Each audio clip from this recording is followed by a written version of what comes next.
Oh, today is a brand new day.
Had to grab myself a drink real fast.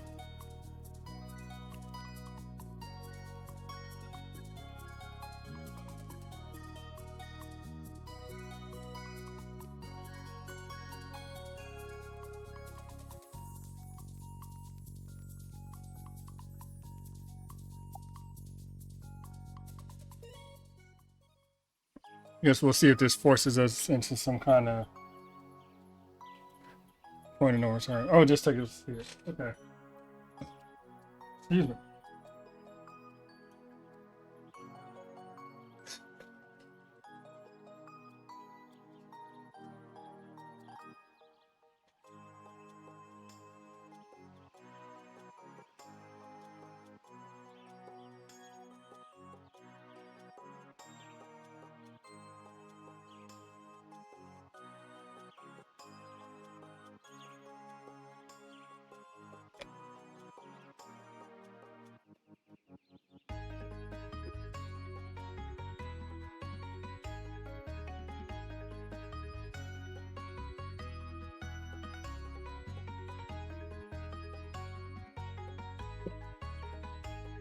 All right.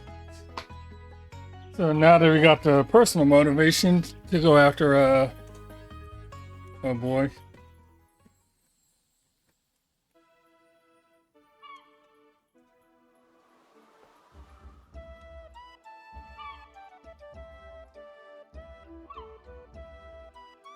Let me turn in some shells.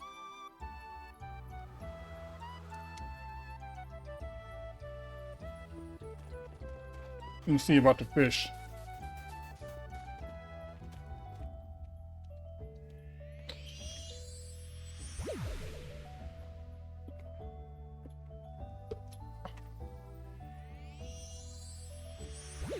So how did the Vespertine fast travel us up there exactly?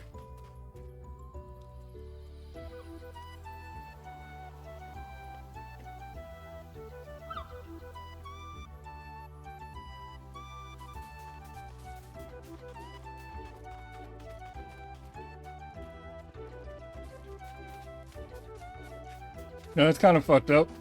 But now I think about it, that means the Elder Mist knew Garl was gonna die.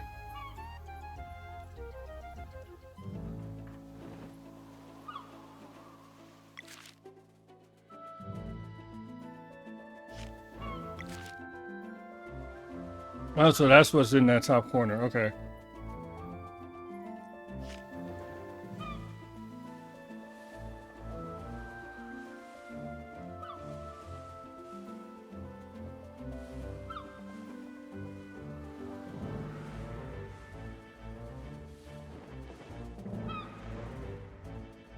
I was wondering why I had like a 6 on the map.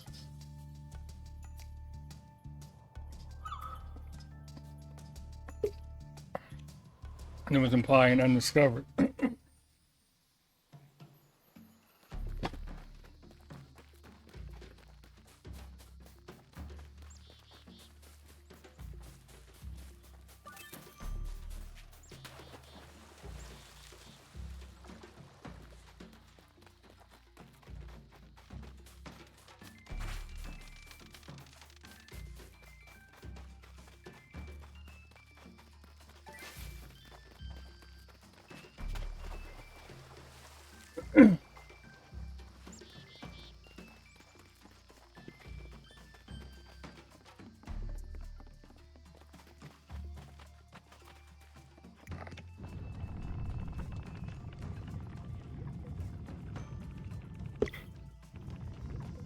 I'm actually surprised Malcolmite isn't with us.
So let's hope we get something for this trip.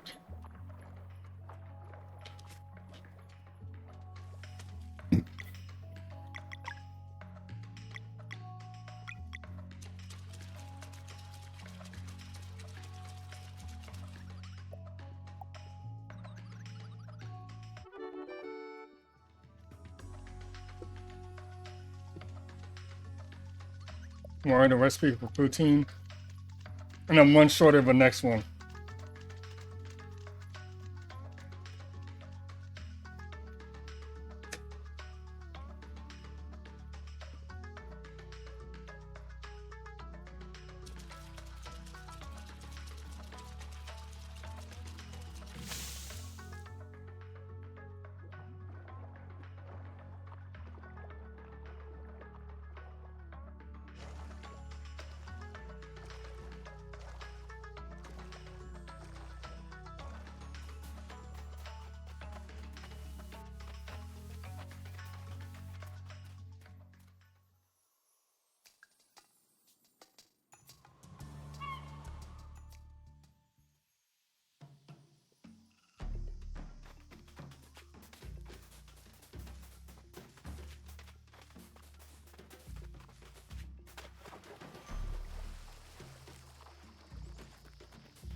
Yes.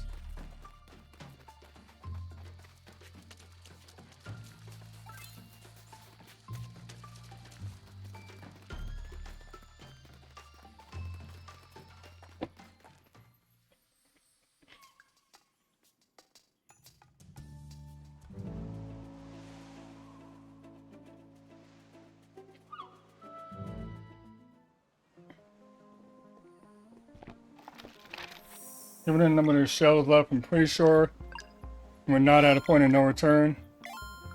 But I'm gonna do that just in case.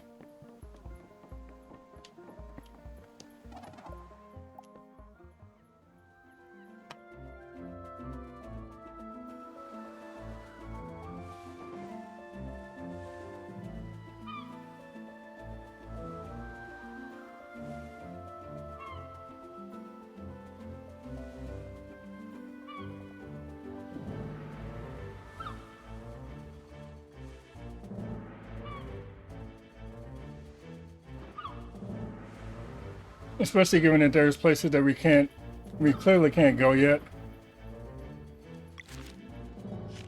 Because we need to fly or the water needs to rise. So yeah.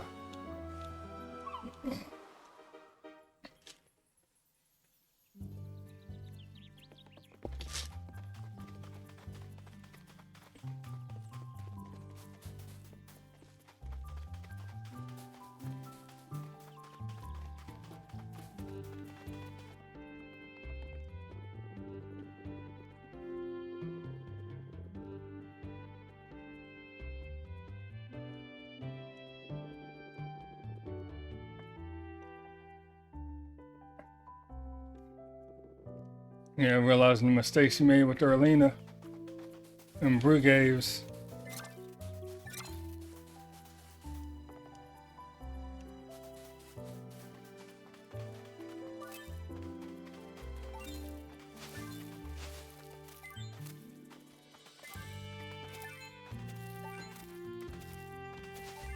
Well, basically, this is where we can just come here whenever we need to stock up on stuff. Because we have all this and we have the fishermen.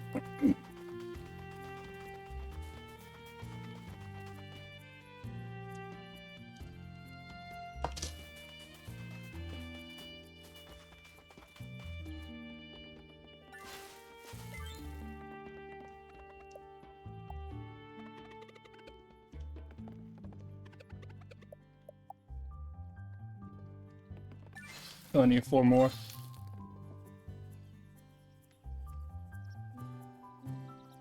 Yeah.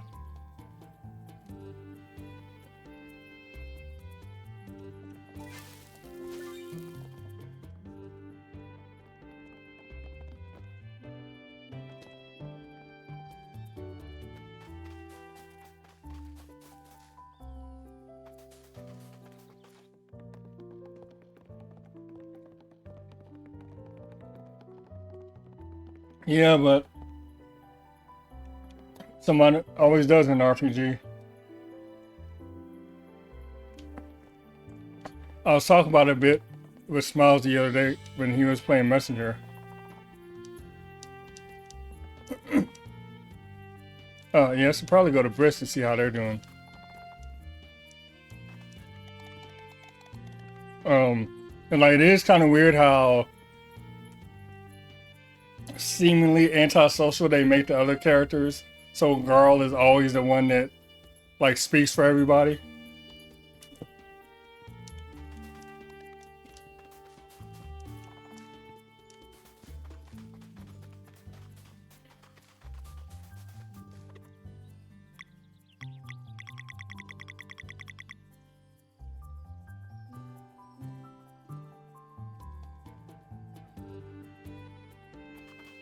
And that's kind of the way they justify his continued presence.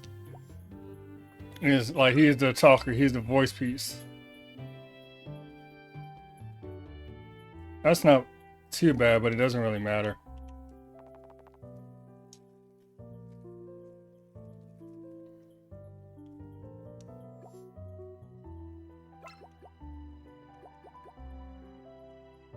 And then, if I need anything else, I can just buy it here.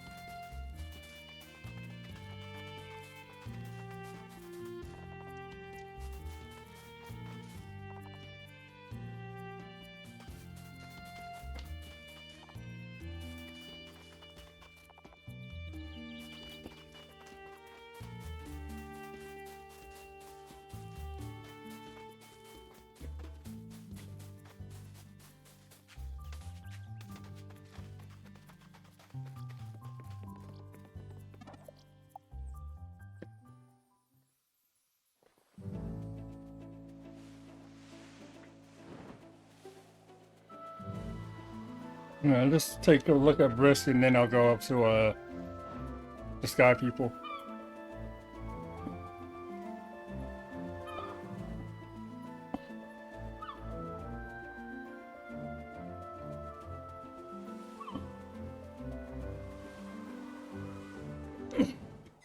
I mean, it made sense for his character to go like that, because it's like if you have so much impetuousness in your speech, and you talk out of turn and a little too much. And of course, your physical actions might convey that same thing.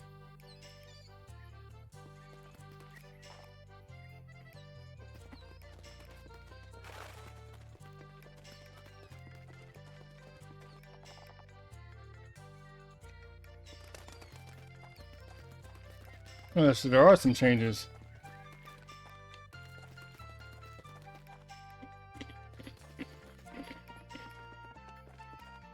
Really, Greg?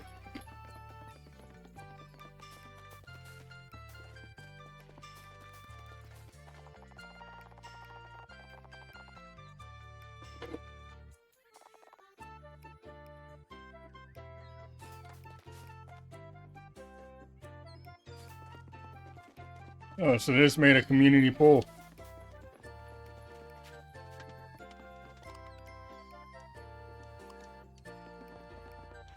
Not bad, kid.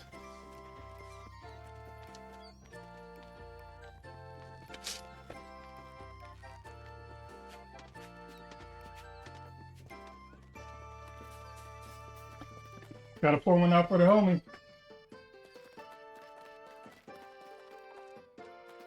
Oh, excuse me.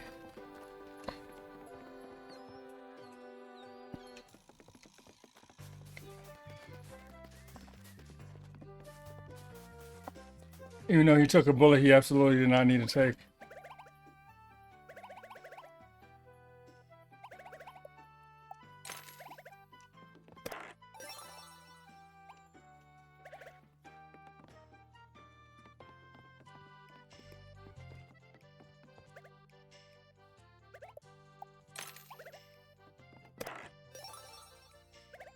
That's the first time I got to empty.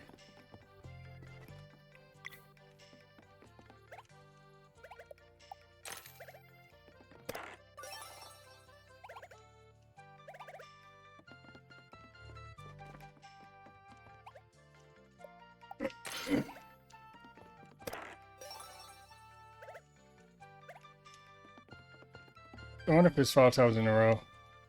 Oh no, it's 5 times total.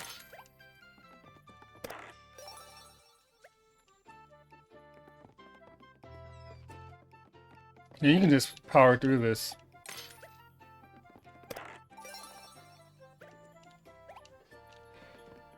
Also, what up, Obus?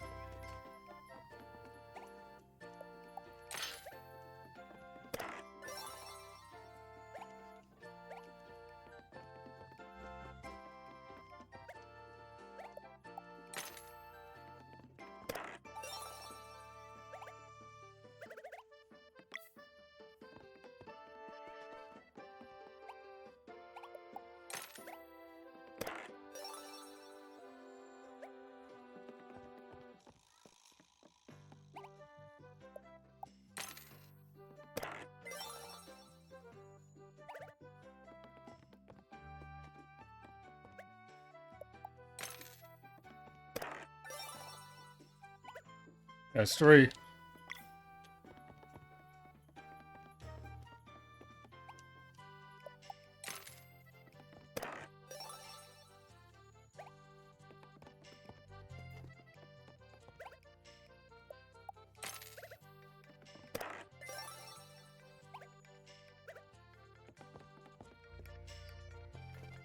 No, there's only 10, 2, and 0.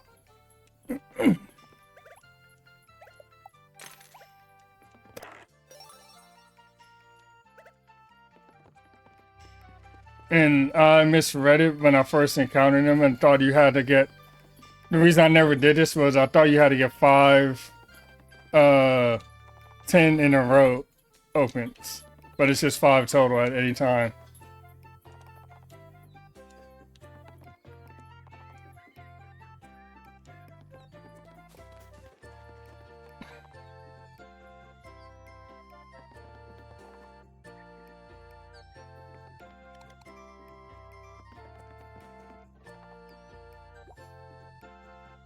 So you can really just like force your way through it.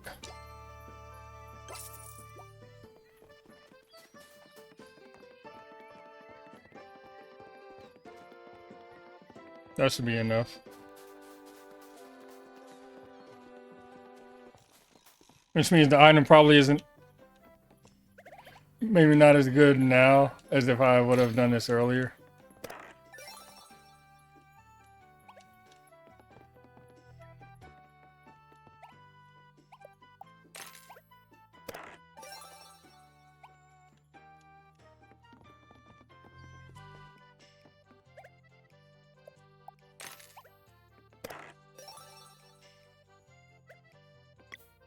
Yeah, I have enough for 3 more tries. 4 if I get another twofer.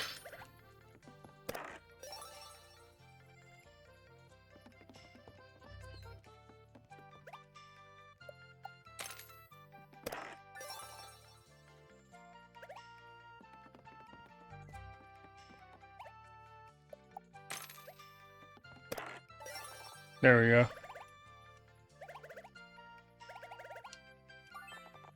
That's it, bro?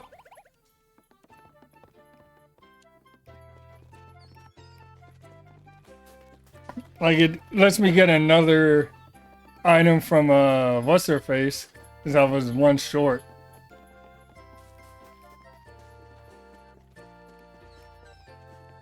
Of the next item. So I suppose I'll go back and see what I actually get from that. I wonder if you have new weapons now that you're rebuilt. No. You still have beginner shit.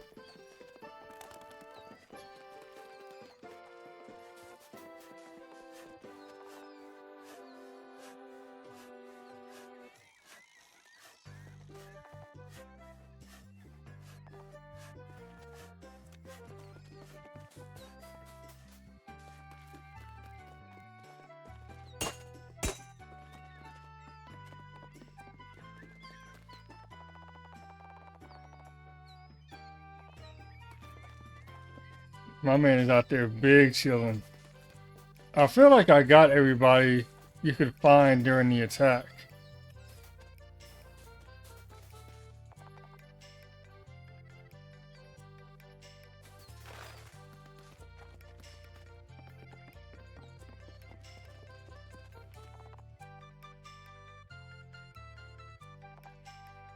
That I didn't, I literally saw nobody else.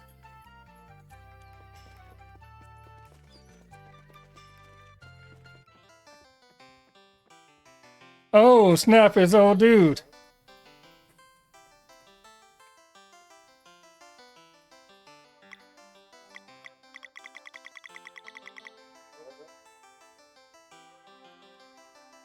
Word? Oh, that's nice. There's something about a nice, like, not just in games, but like in real life. A nice seaside town that has like a lot of color to it.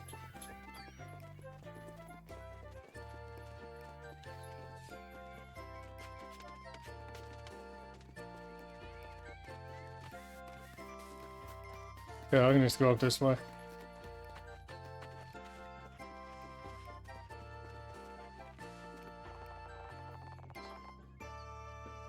Oh, a nice seaside town that has like colorful buildings and whatnot.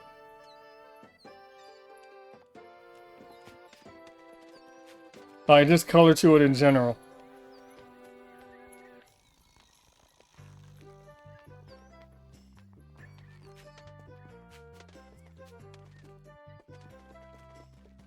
Or do I really need to?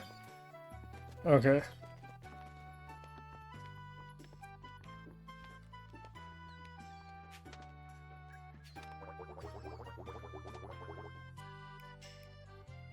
Bro, I haven't been working on French like that.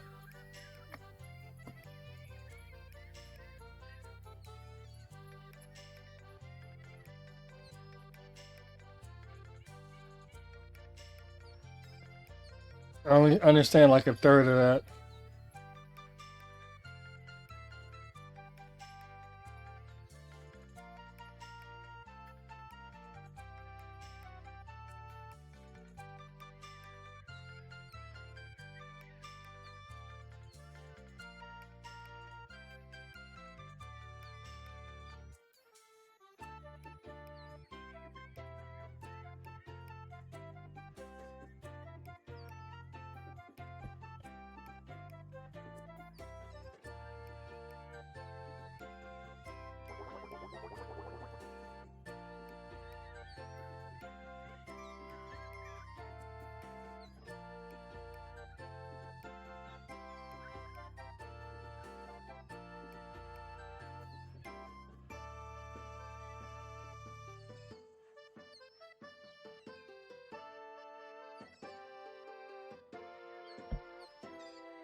Yeah.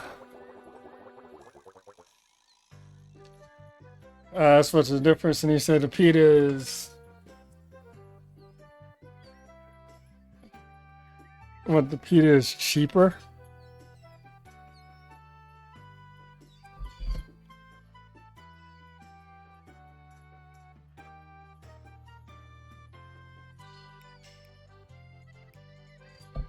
And the baguette is crustier, crispier.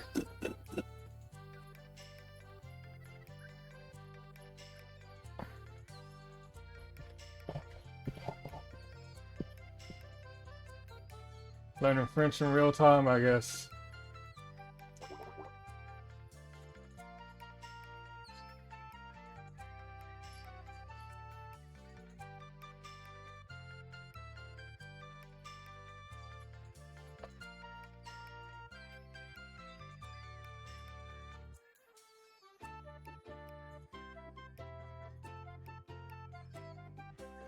The fuck does that mean?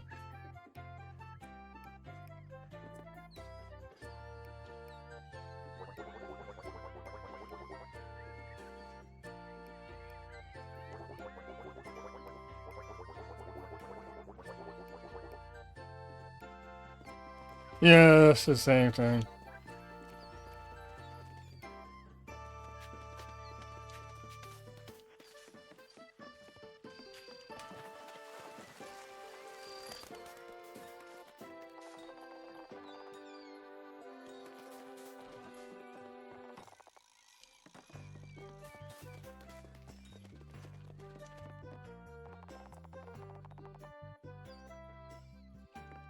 An arena.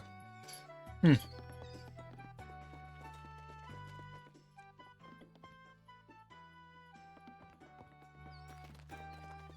Yeah, this is a good thing I decided to come this way.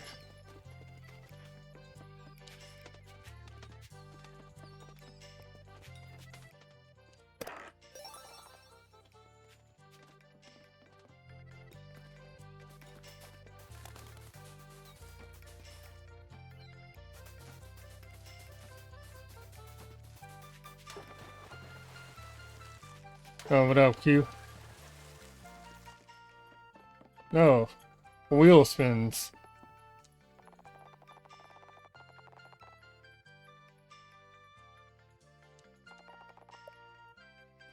The BS roulette for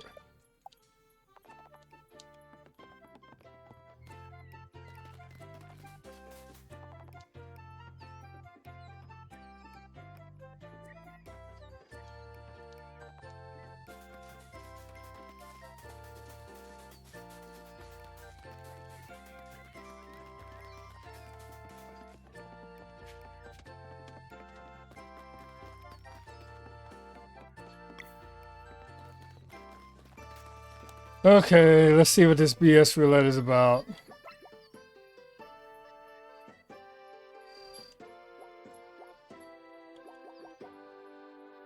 I'm gonna hold on to Garl's last weapon just because.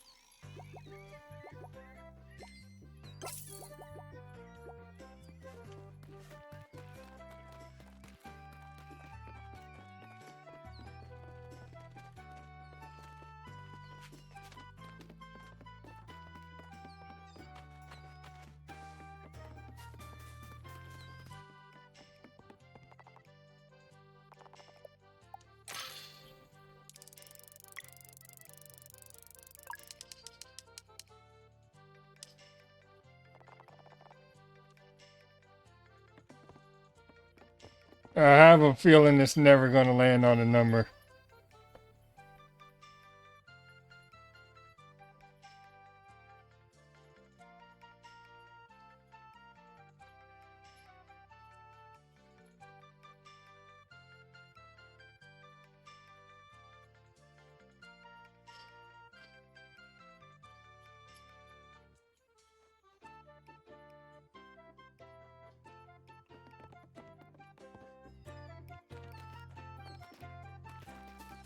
Are you looking at me?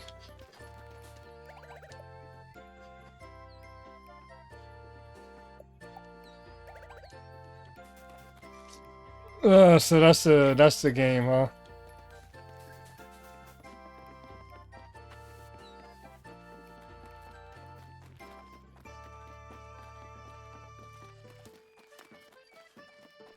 Yeah, I have enough stuff to sell.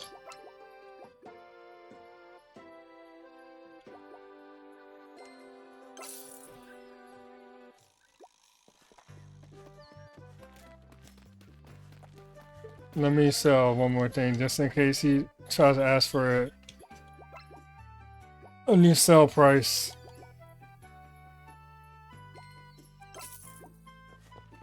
Just because I said no the first time.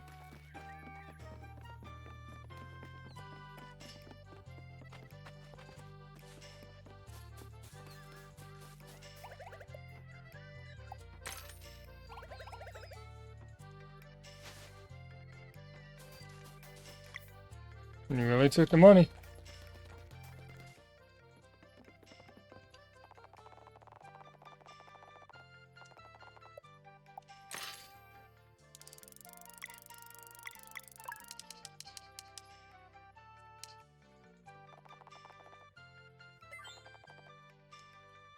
A question pack?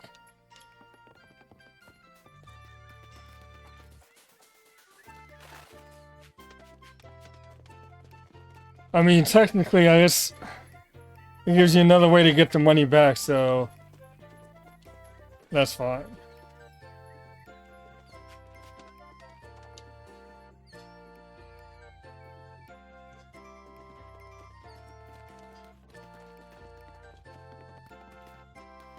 That's new.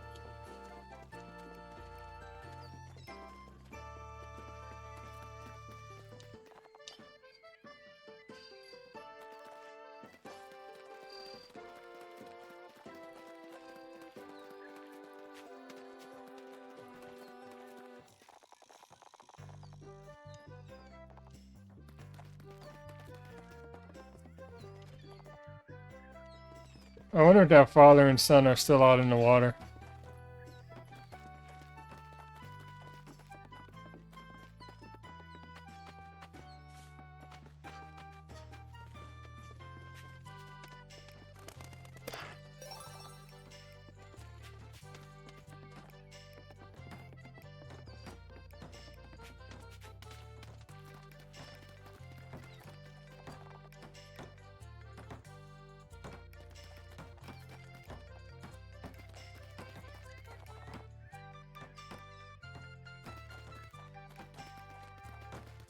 Of course, the bar is already built up.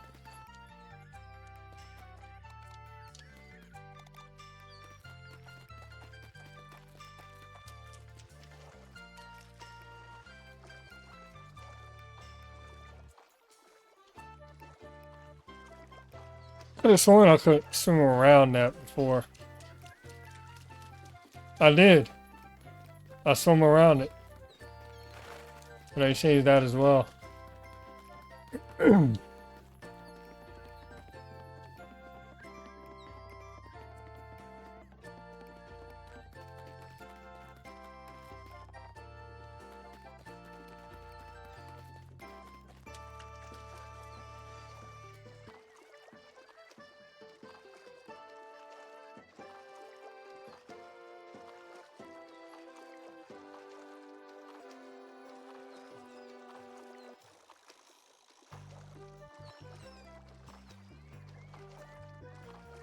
Space Pirates. This ain't Metroid.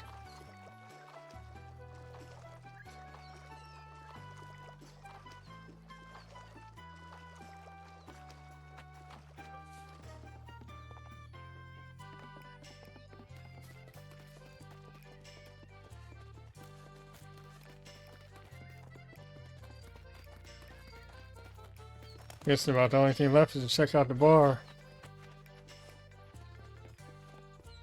Oh, and they connected the bar now. Okay.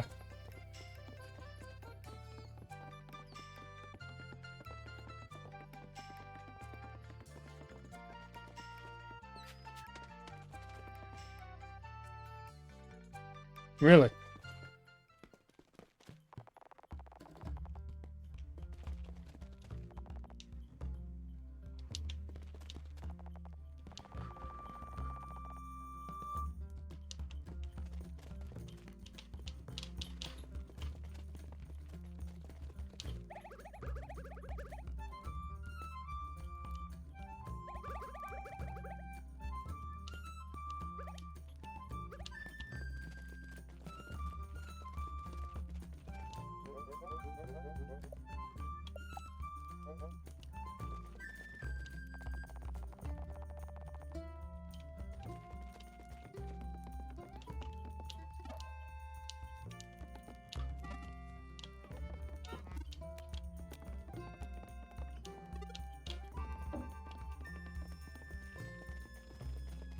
Now, I believe I beat you at champion when I started.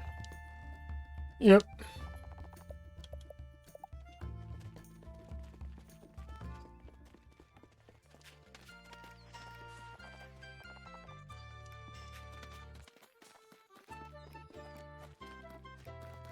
I think that's all I can look at right now.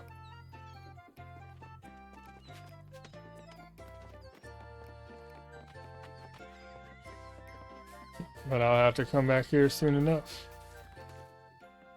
You with your wheel.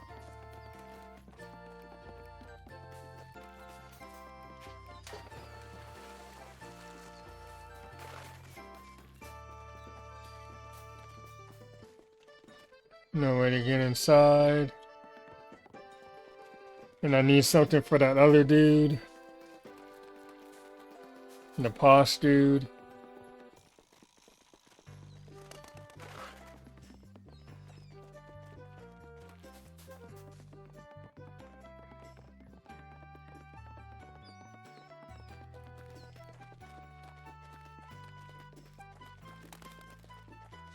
I do have a couple of question packs I can drop off at Lascent.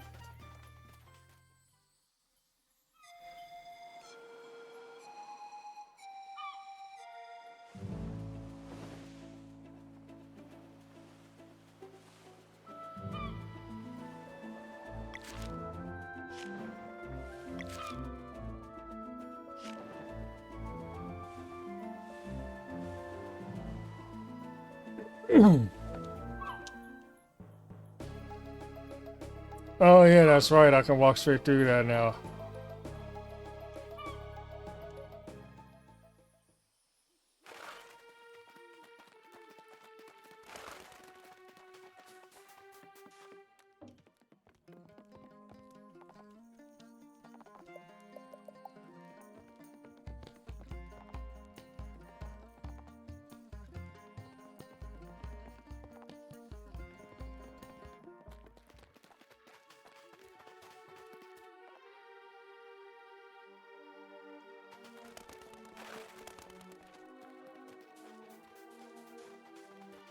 So if y'all had to choose one of these towns to live in, which one would you go for?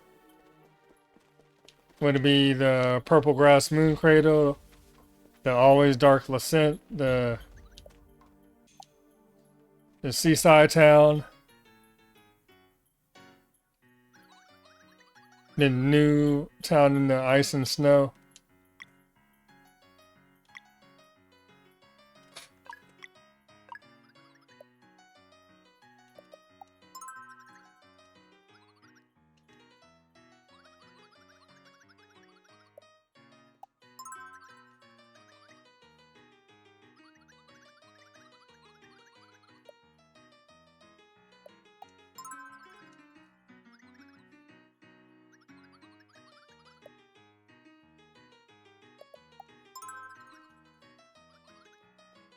No dark and no ice.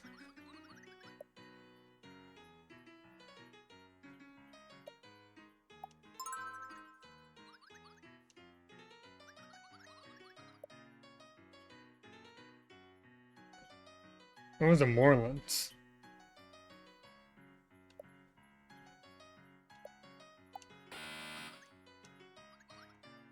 I would probably go Brisk.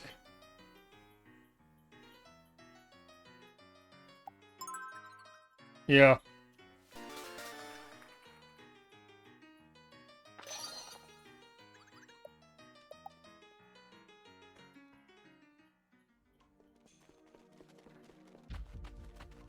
Like Moon Cradle is nice, but it's a little isolated.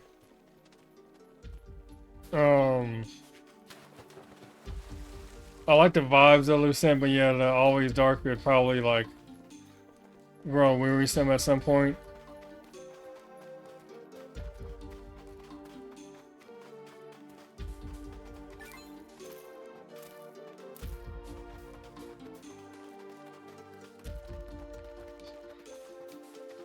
Kind of the same with Mirth being in a land of ice and snow all the time.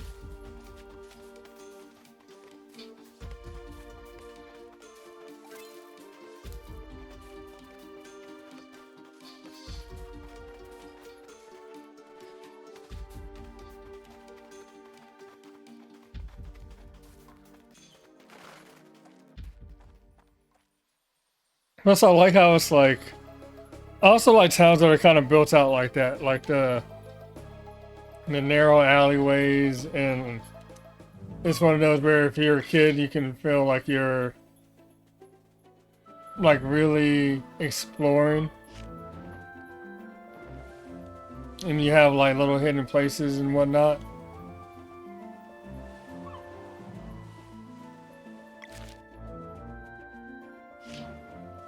Yeah, we'll go up and we'll see what this other item is.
Plus benefit of a temperate climate.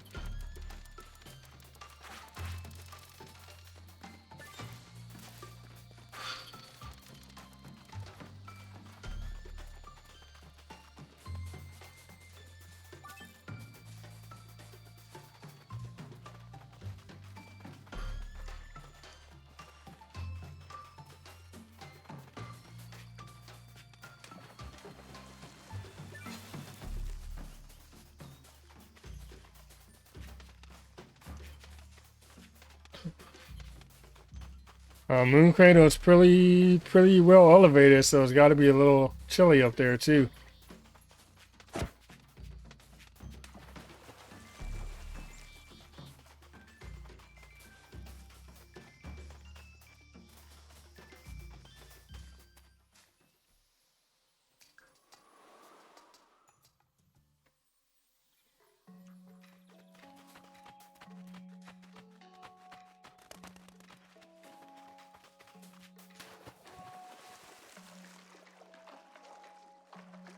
All right, after this, it'll be time story because I've been spent the last damn near 15 minutes just running around doing random shit.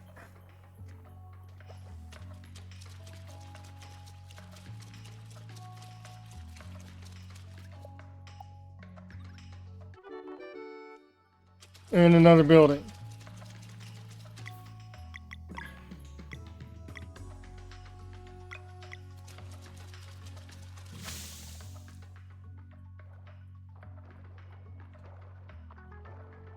This feels like one of those games, especially when you have places that change physically like that. It seems like one of those games where if you don't check up on stuff occasionally, you can wind up missing something. Which I've never really been a huge fan of, like permanently missing something in the game. Well, I mean, I'm subject to that now because like one of the achievements was like fish with everybody. Which is, I said when I noticed what it said. It says fish with all 6 characters at least once. Which I was like, well, you're already giving away that there's a 6th character that I haven't gotten yet.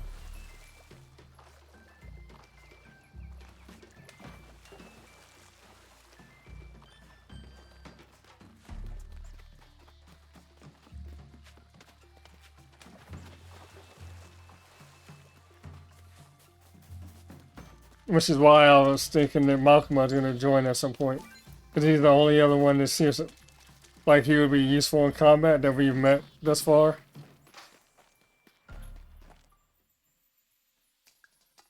Considering we fought him.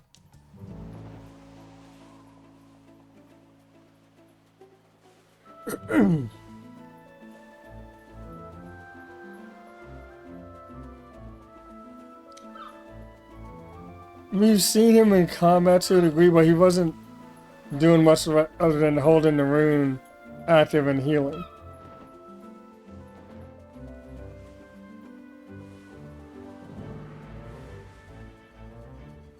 And I feel like his combat days are done. Like he had to fight against the Dweller Strike the first time. Everybody died. It resulted in Erlina and Brugge's going dark. I don't think he's up to fight.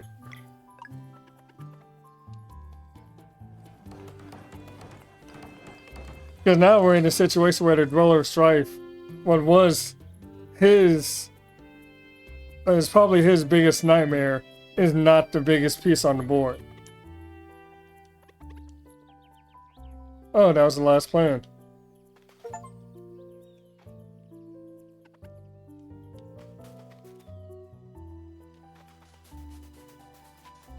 I think at most, he's going to translate that slab force in his room. In his old headquarters, or old quarters. I don't see him doing anything else besides that.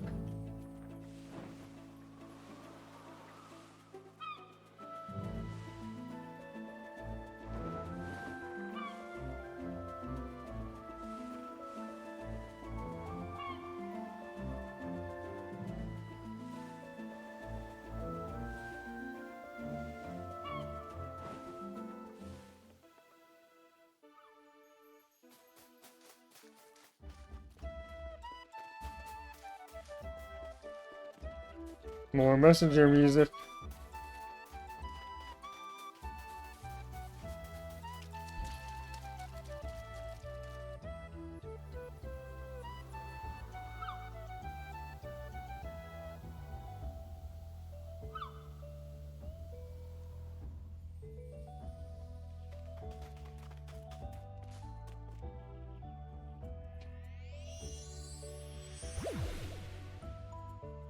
True. Yeah, I think that's way more likely than Moraine. But honestly, I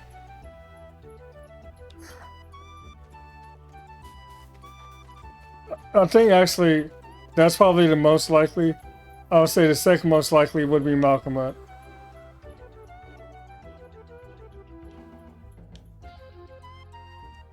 And then I'll put Moraine in like the kind of last area. Because he seems to be really like finally developing a sense of peace after what, like 2 decades?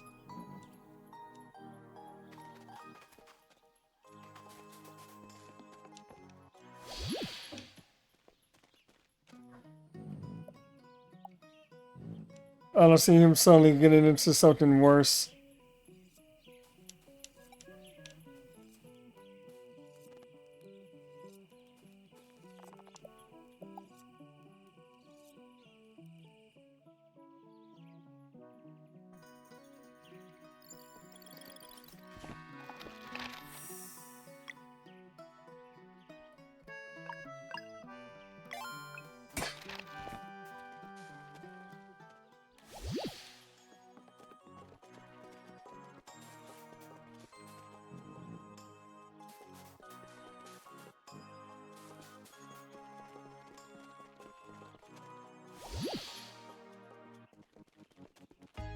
I feel like this has to be Thor.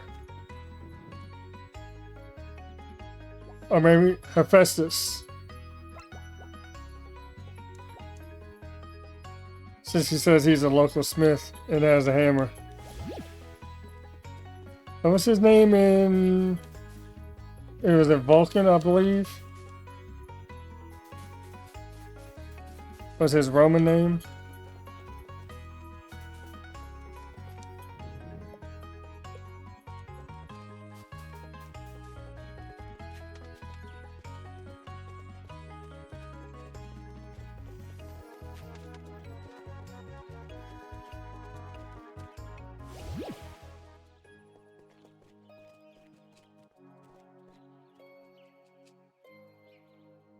I believe they're the same person, Hephaestus and Vulcan.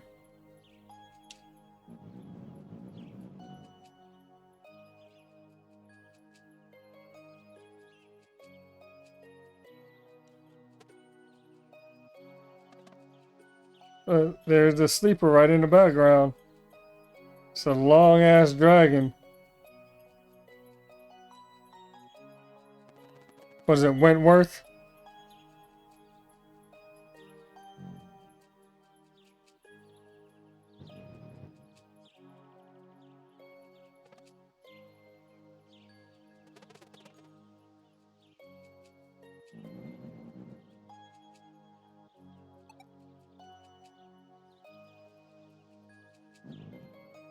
Why y'all still debating this shit?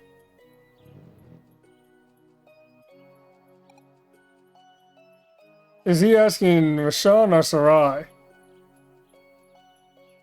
Because now that is a curious thing.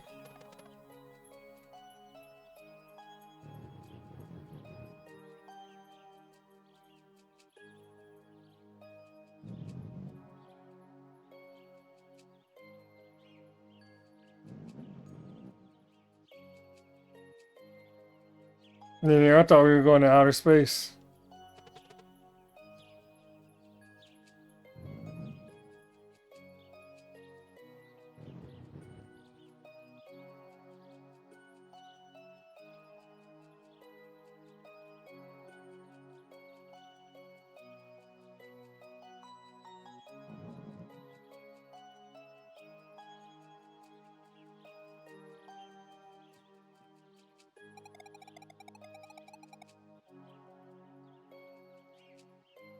I appreciate it.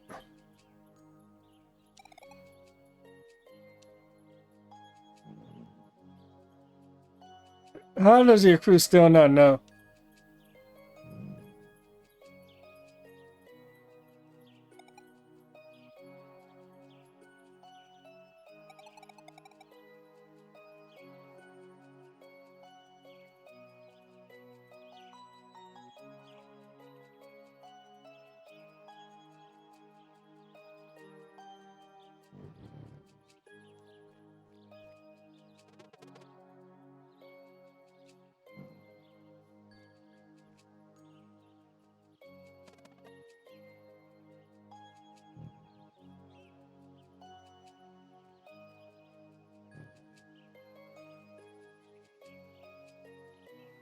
Never shot in here or say anything?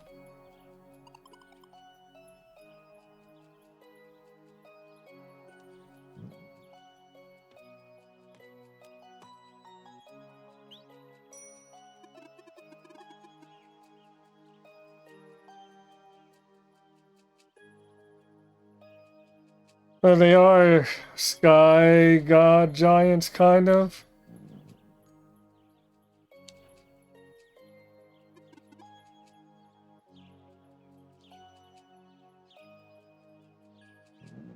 Why y'all still talking?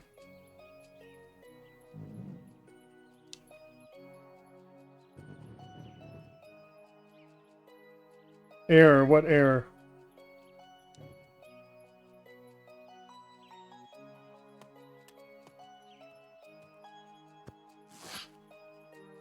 Was that necessary?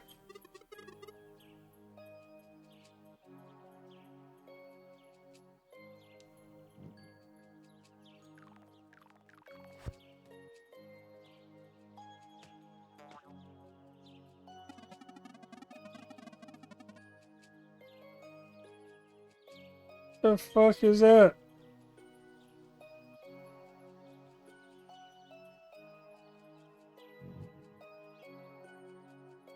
Found her? What do you mean found her?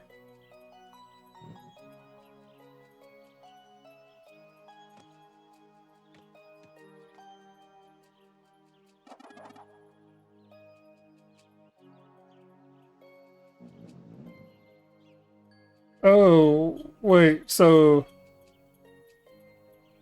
is it the it can't be the nightmare space. That was the manifestation that Stormcaller created.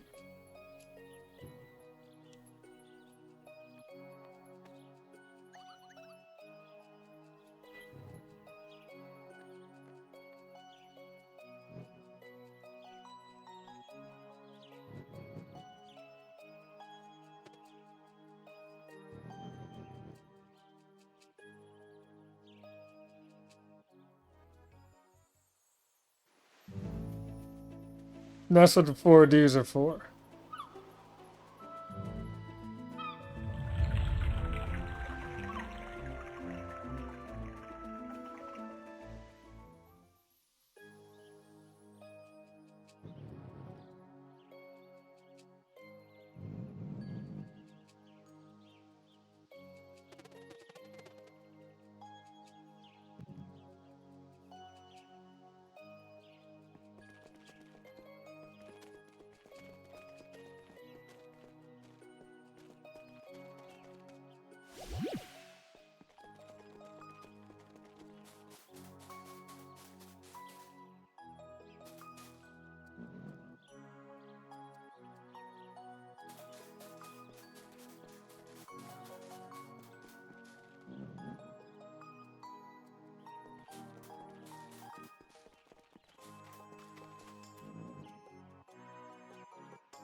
So why did Wentworth go dark side in the first place? I forgot.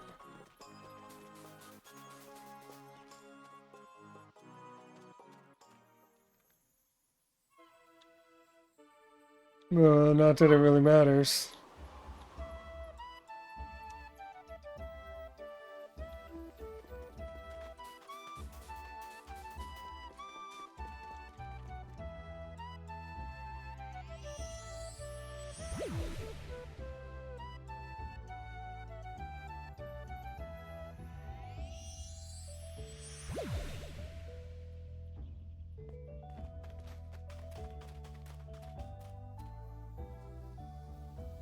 No, I was just wondering what happened to Wentworth that made him go bad. I'm pretty sure it's in Teeks' book. I just don't recall what was said.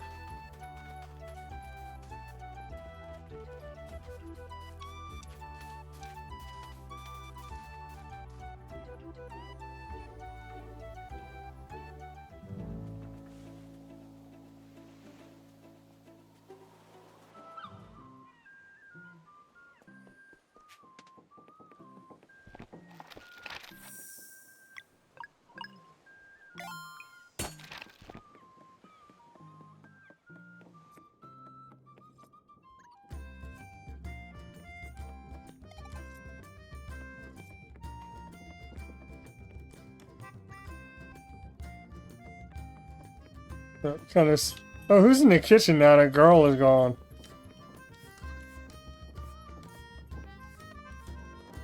Oh, just nobody.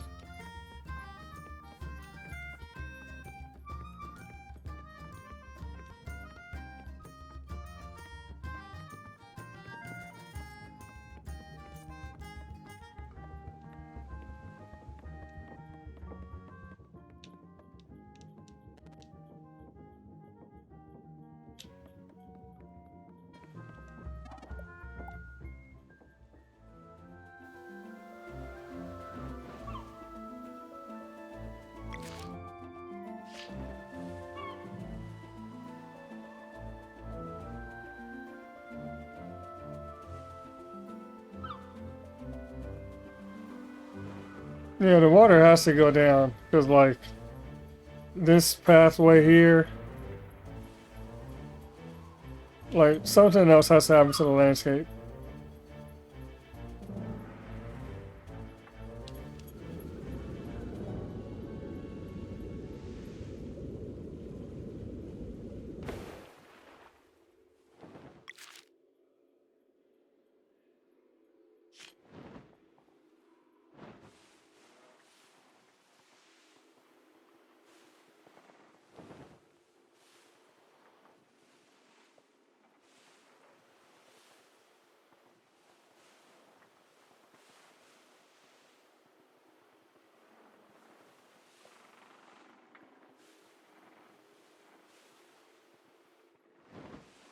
Ooh, doesn't look like we can get back out either.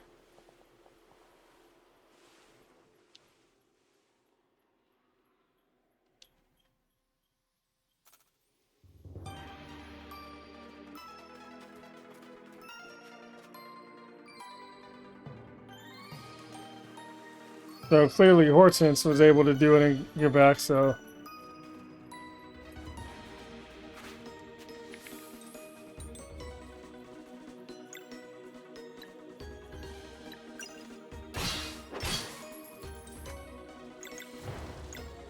We just have ethereal versions of enemies we fought before.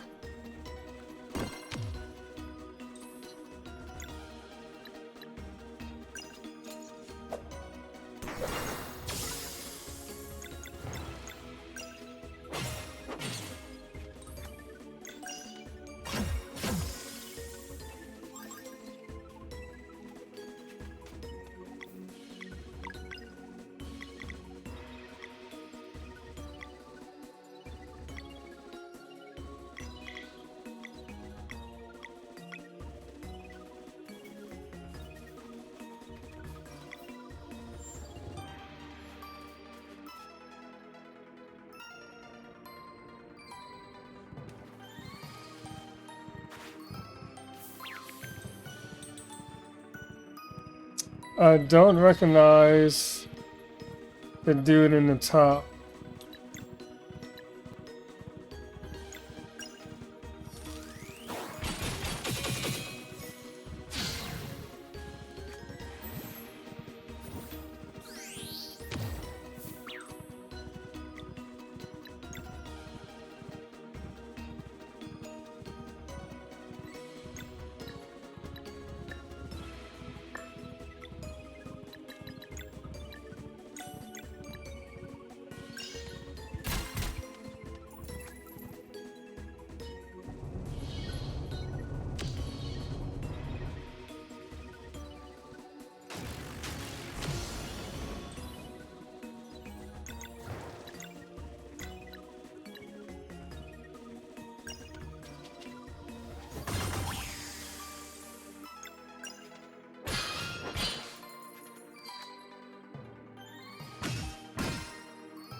Seems they're weak to sun and moon magic, though.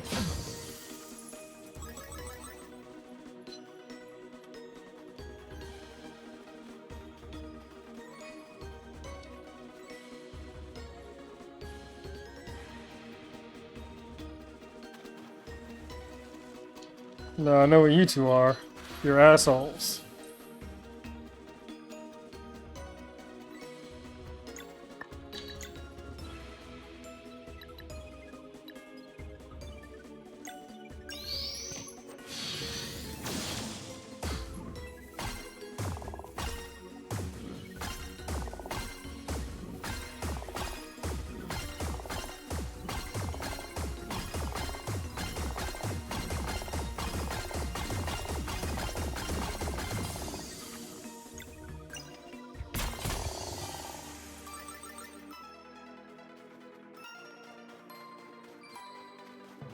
It is a nice attack.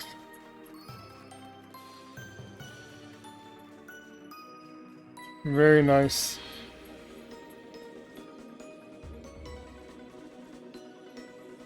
So we're at inner space.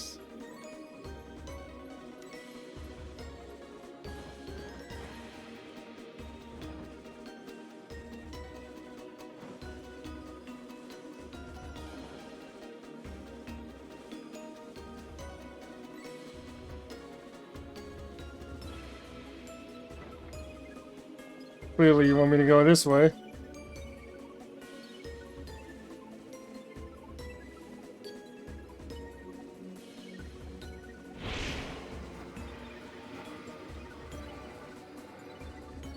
Is this supposed to be just like an infinite mass?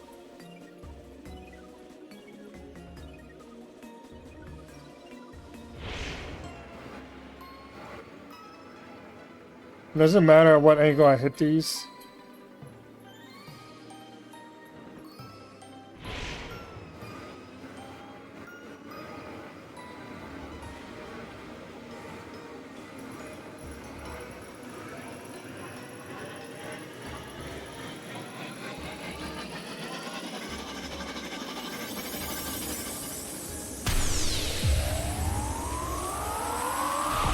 What the fuck is going on?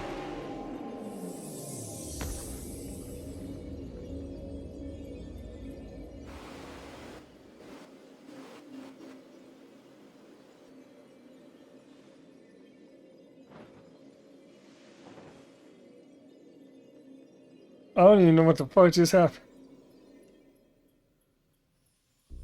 Yeah, I noticed that.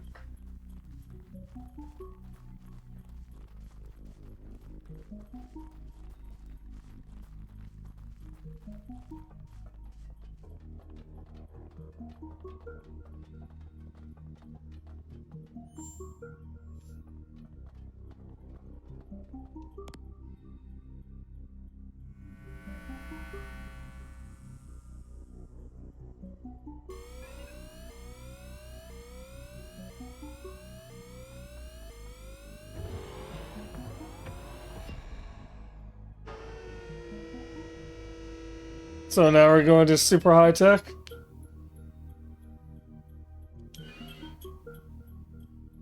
That seems harsh.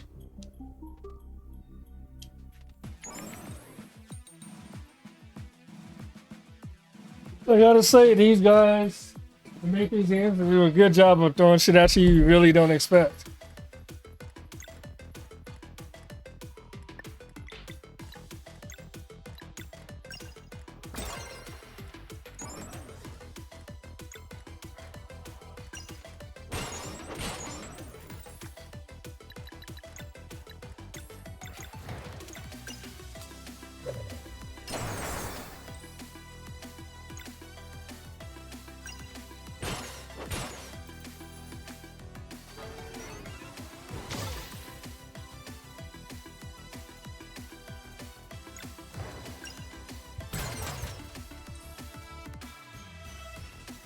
So, no clue what you're weak to.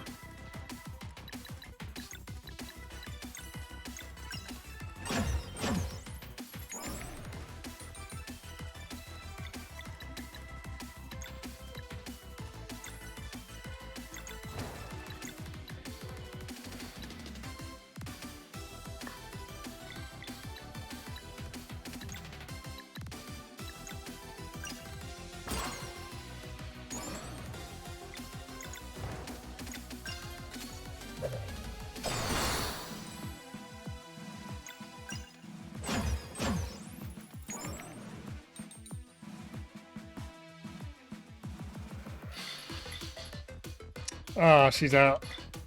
No, actually, don't work.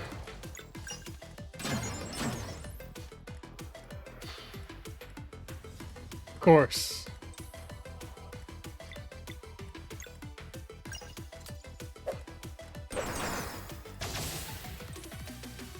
I think Girl had the HP thing too.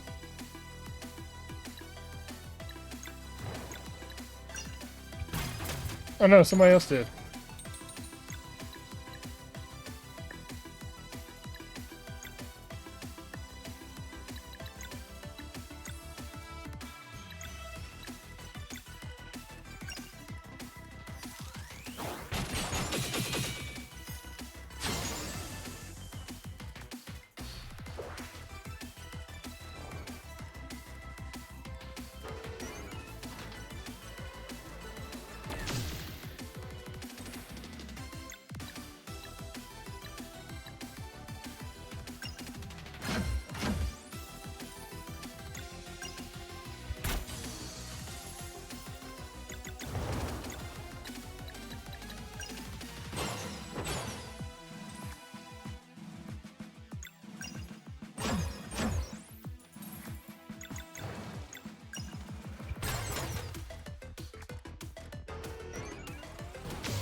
Stop summoning you little bitches.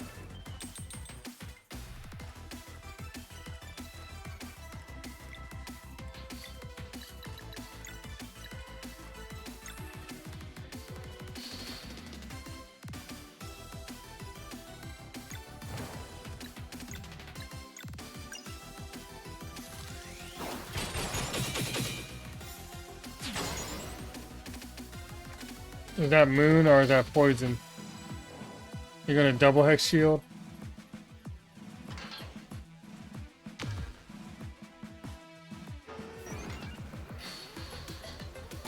That was a kamikaze.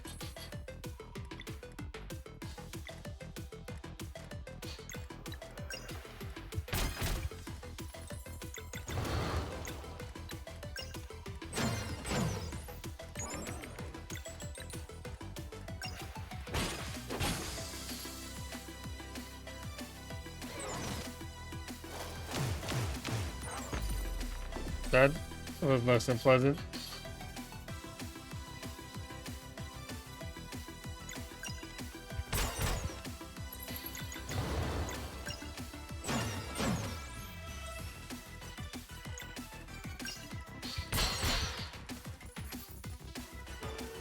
He'd be alright.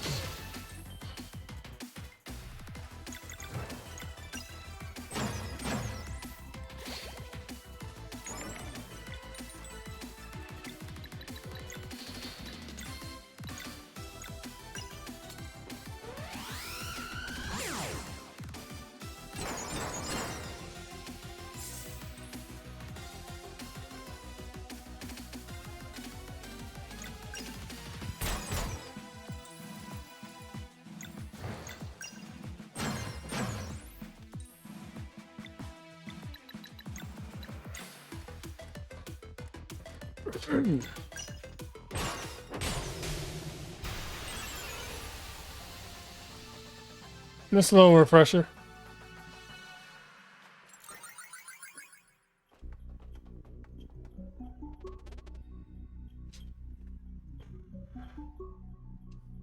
Appreciate it.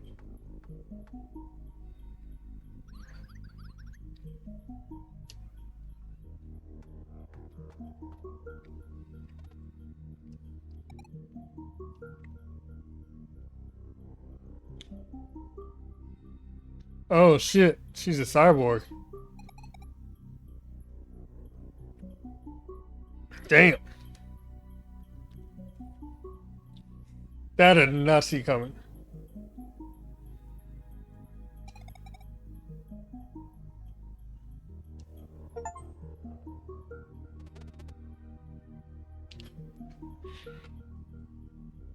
So she did travel across the Sea of Stars to get here.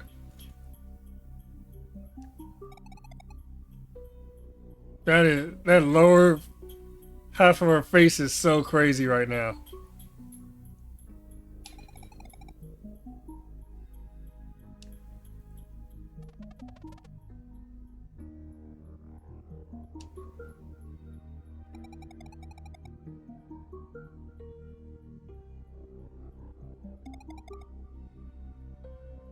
So this is the post-flesh world. I mean, kind of makes sense looking at her face.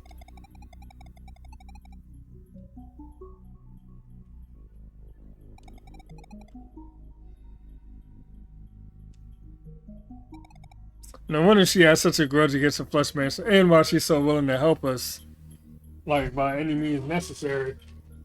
Not even from, like, a necessarily,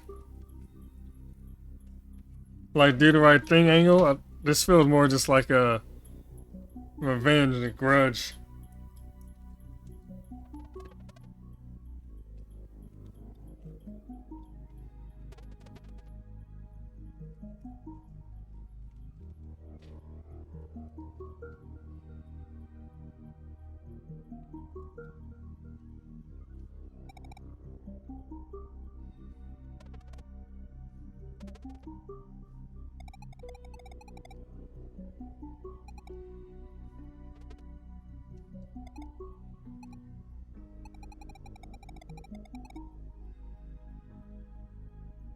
That's crazy.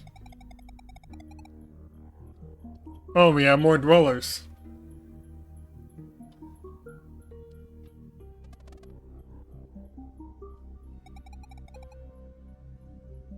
So then it's one of those advanced magic or advanced technology seems like magic to primitive species. So those warps that she's creating are probably just technology from here, not any kind of special magic that she holds.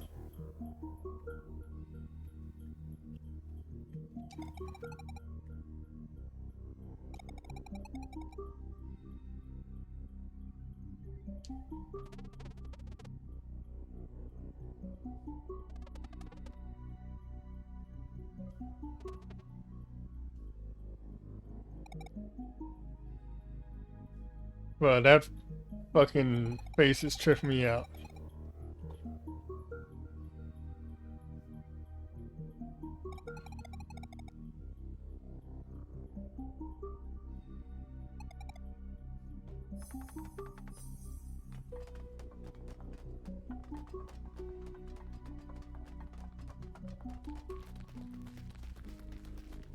Nice detail that her cloth is still lying on the ground. Yeah, you thought it was just a ninja thing.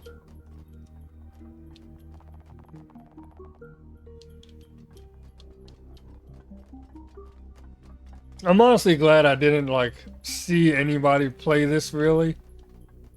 I think the most I saw was smiles around like the giant's feet. And I had no context for what that was. So I hadn't seen anybody else play this. So I'm actually glad that I haven't did that or and I didn't need to use a guide like with La Mulana.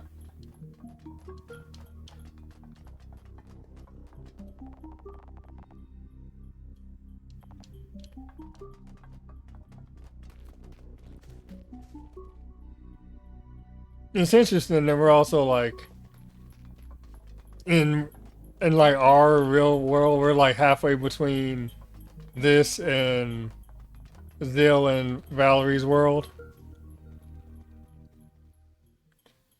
I still haven't even opened up La Mulana 2 yet.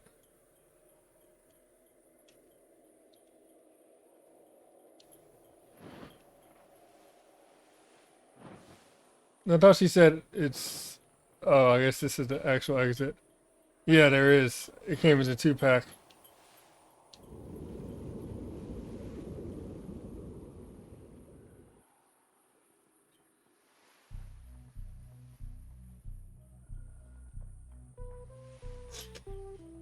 You see the bits of flesh underneath too?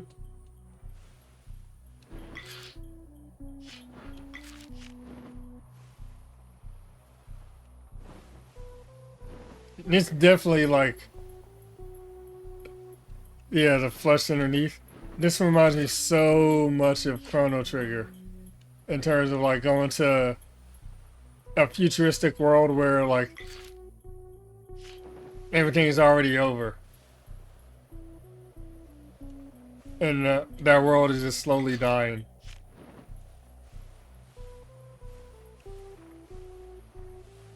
And that seems to be the case here.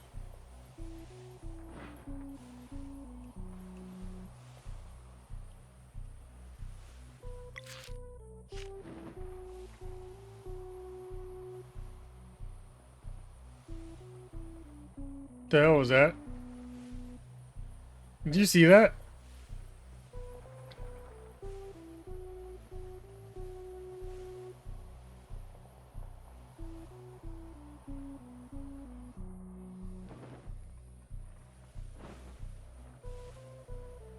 That's so weird.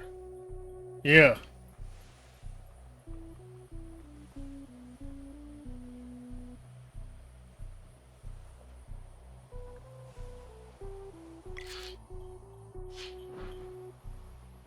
There's the moon.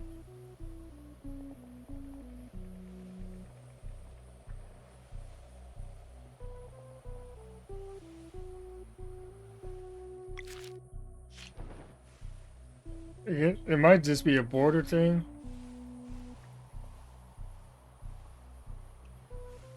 But I was not... Yeah, it's just... I think it's just me being near the border, but I'm like... Not really near it.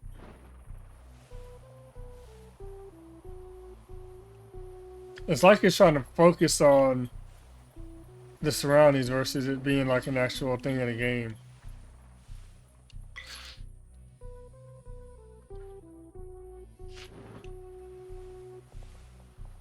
Yeah. Well, before we go where we're supposed to go, let's see what's at this island.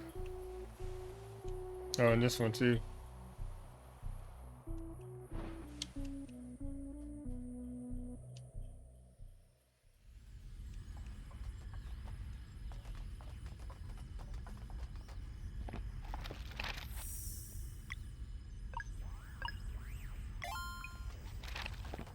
And then here, I thought we were just going to be going to another fantasy world. Fuck's a data strip?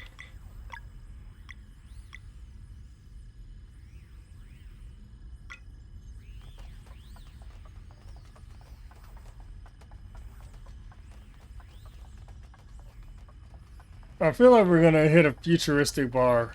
Just because, like, these are kind of the vibes that I'm getting.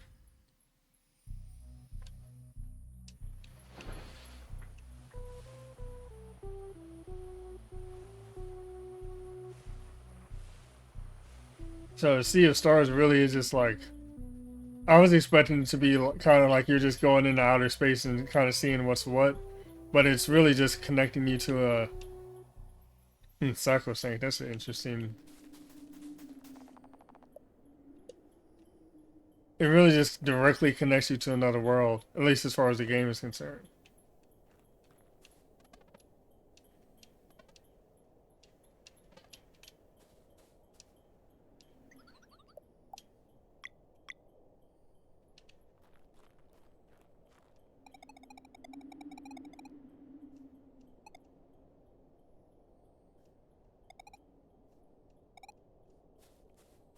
I feel, you know, the crazy thing about this is, I feel like they're clearly giving you a sense of like hopelessness because this world is already falling. And the crazy thing is, I feel like Garl, from a personality standpoint, would have been the perfect person to bring to this world.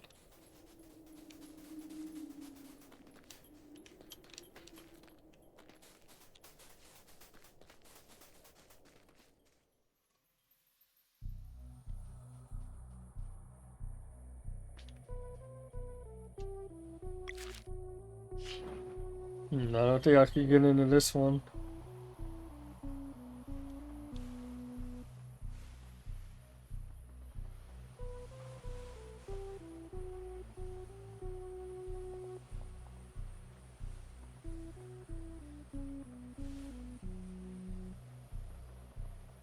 I wonder if we find a way, especially since they have such heavy Chrono Trigger influence, I wonder if we find a way to revive Girl here. Maybe using some of their cybernetic technology.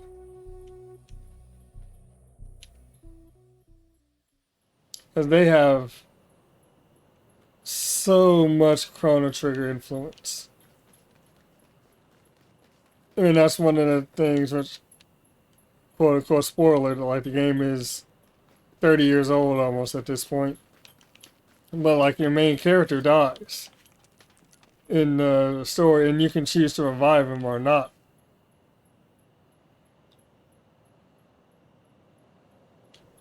See anything new since we're in a new location?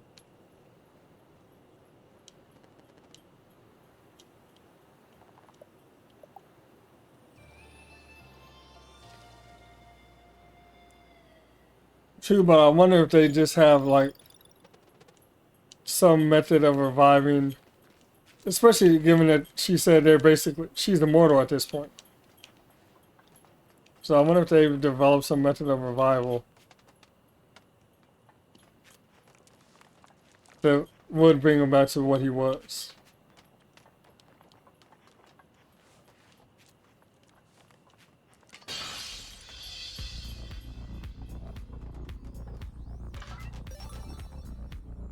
Really? Sashimi in this world?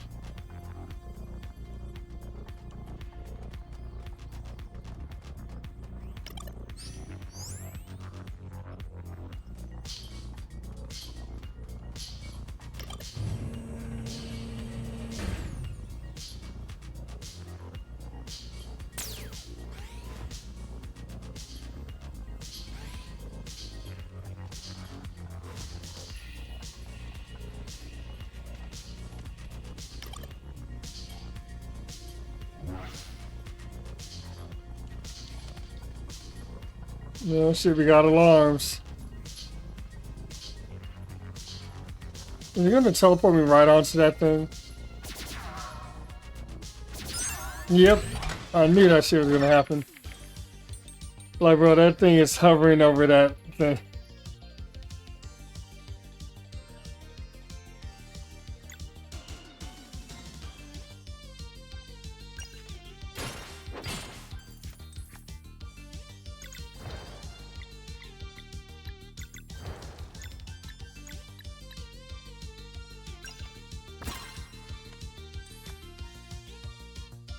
I don't have a 3 hits.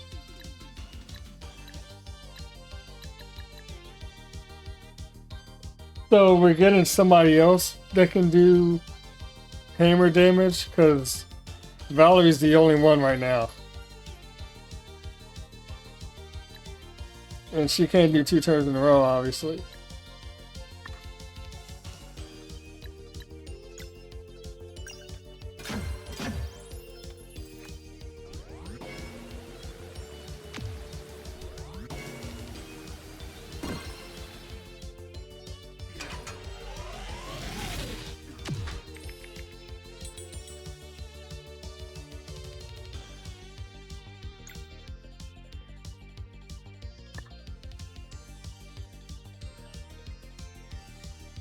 Oh, this is interesting.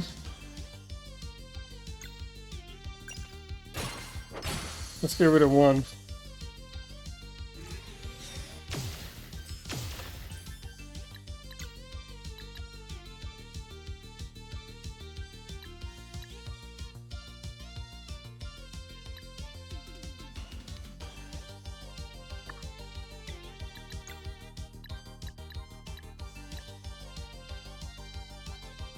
Uh...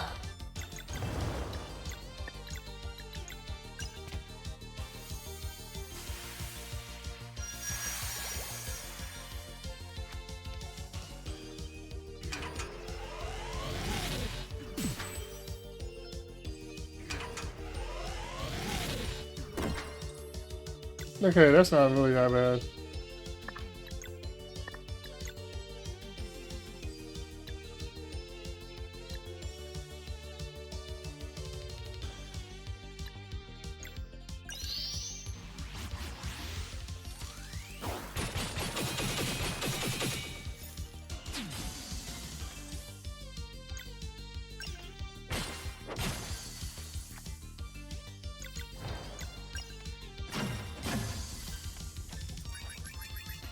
That is a lot of experience. And also, I most definitely understood the Ocean's 12 knife box reference.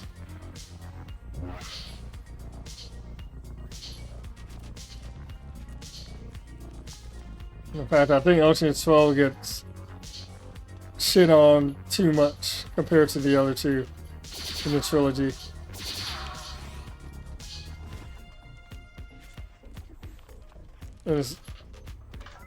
I would say it's arguably my favorite. Yeah, people always say that 12 is the worst of the 3.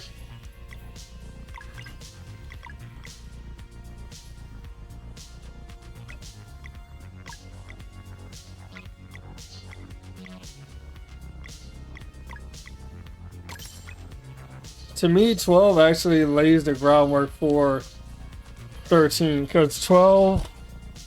Another reason I think people get annoyed with 12 is because they always say, like, oh, it's just a bunch of rich actors finding an excuse to, like, vacation in Europe with their friends. And I'm like, okay, but that 12 does more in establishing the strength of their prior relationships and current relationships than the other 2 movies. It actually does come across as, oh, these guys have like prior non-work related history. So it really is like not just them traveling in Europe as friends in real life, but it's them traveling Europe as friends within the movie, because it's like, yo, you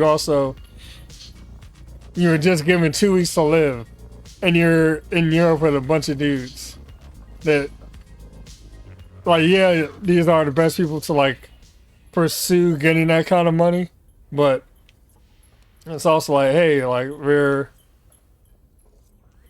still out here, even with these dire conditions. We're still here, and we're having a good time. We're making the most of it.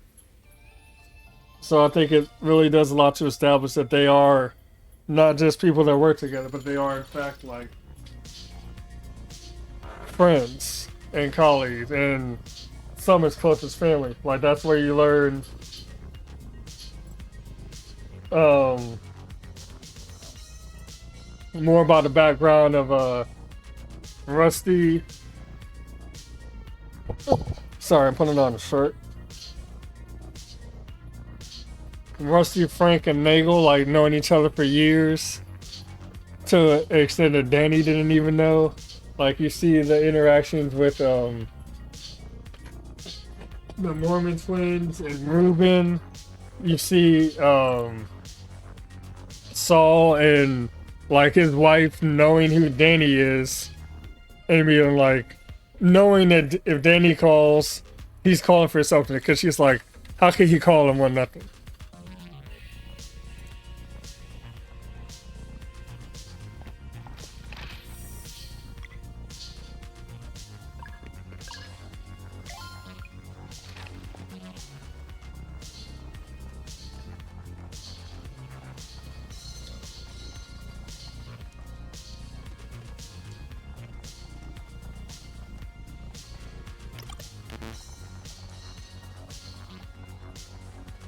Is this gonna be a Zaxby crane like Chrono Trigger?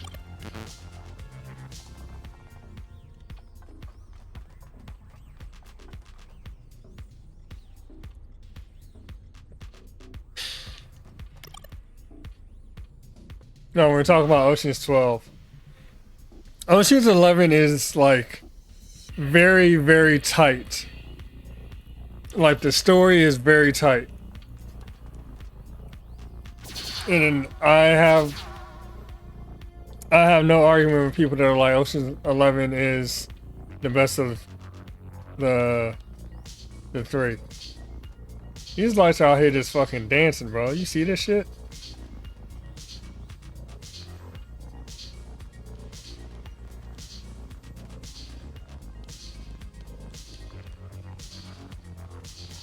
I swear it's like these lights are headed straight for me as soon as I...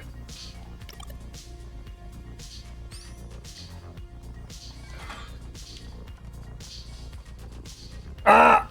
Nope. They are fast as fuck.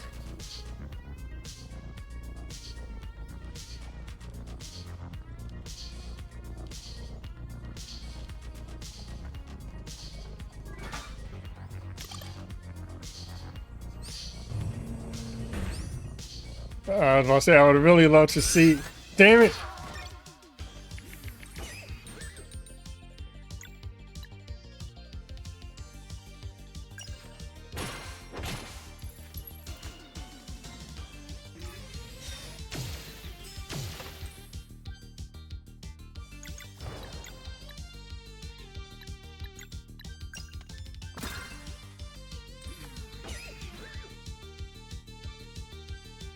Hmm.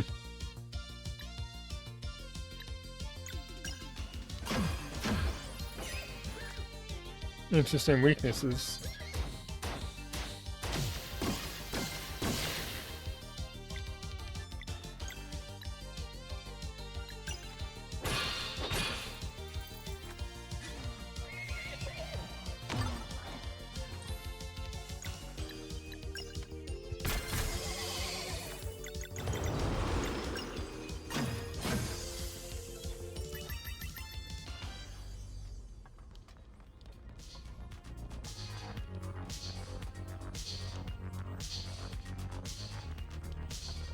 I feel like there's probably an achievement for not activating the lasers or the security.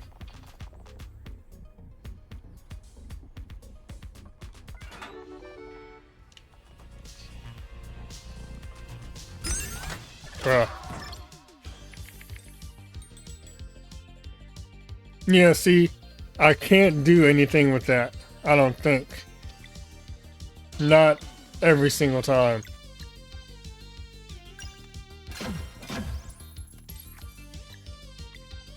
The only option would be Arcane Barrage.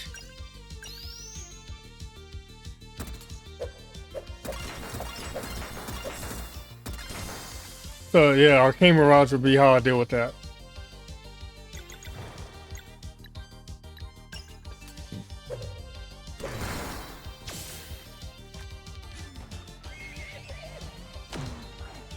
Yeah, that delay is...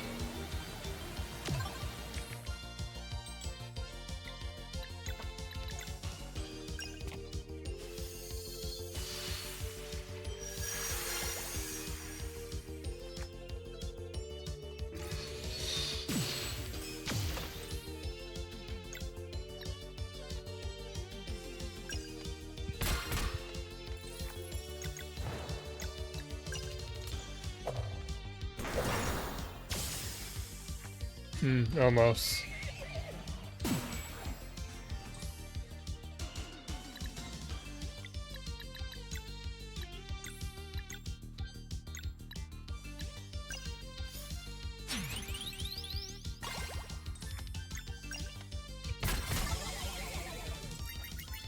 That experience is really nice though.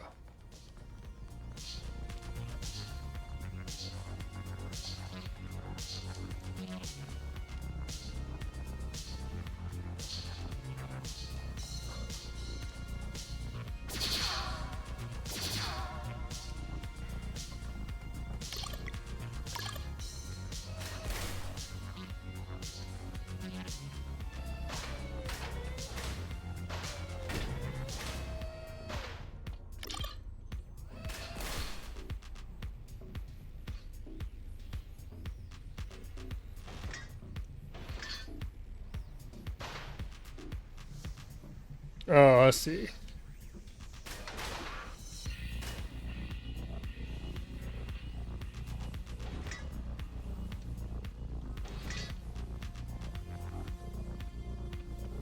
Where am I supposed to drop this? Oh, here we go.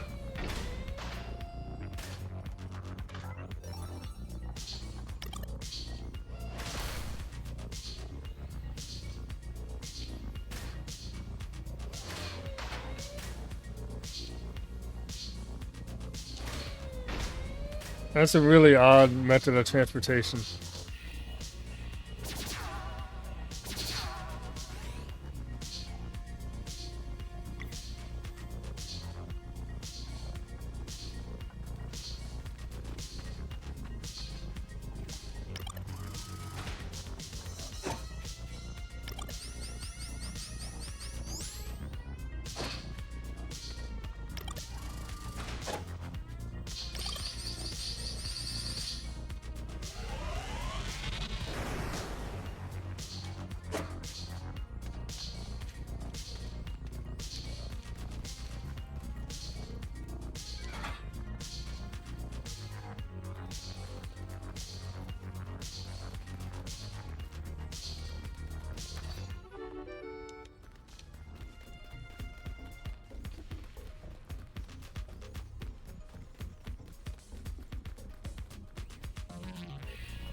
Honestly, I want to trigger a fight. And I feel like the experience is a little too good to just like let it go by the wayside.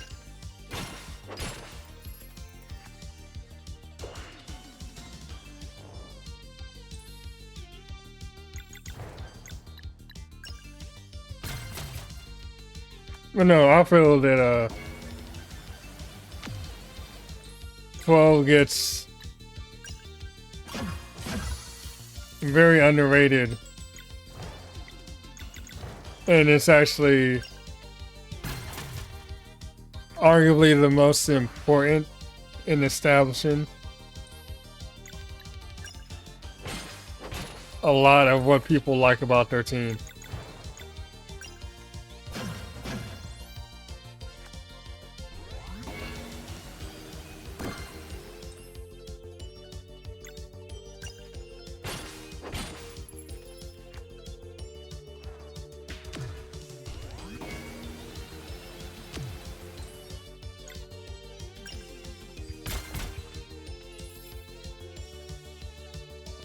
People like 13, generally speaking, more than 12. 11 is still like the kind of the gold standard.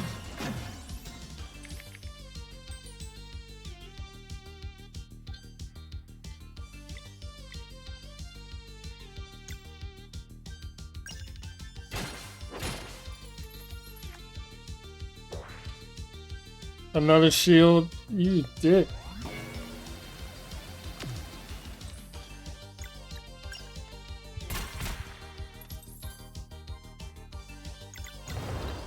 First, let's do this. Like, from what I've seen, it's 11, 13, 12 is what a lot of people will say when they're reviewing the movies.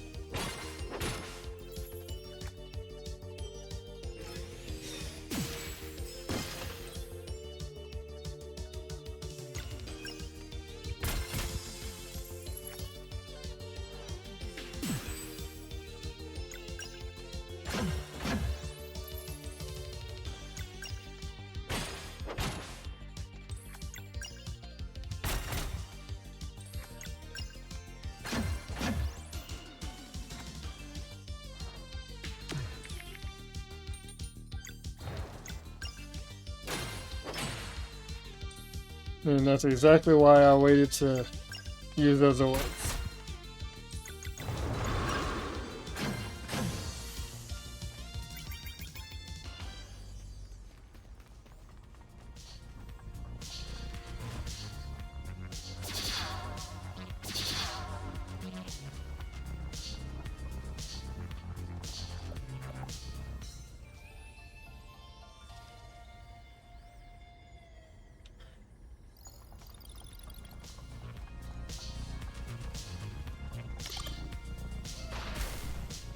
And I don't have a problem with 13. I think 13 had a lot of great music.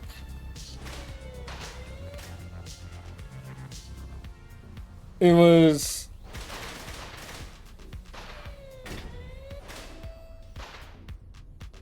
very, like, 11 kind of was on the edge, right? And as far as suspension of disbelief, to a degree, like 11 was mostly grounded. I feel like 13 actually kind of started going a little beyond that relative to 12 and 11 in terms of like, oh, okay, like, I get it, this is a movie and this is like, obviously your guys are supposed to win, but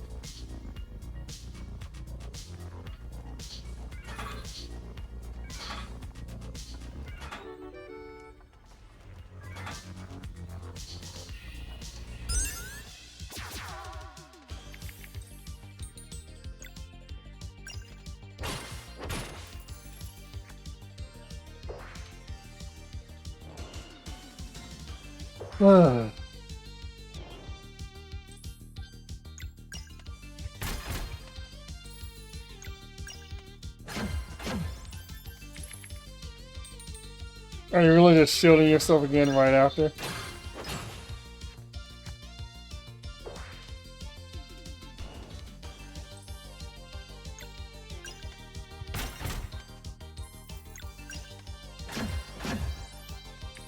That's, I was about to say, that's gonna be annoying as piss.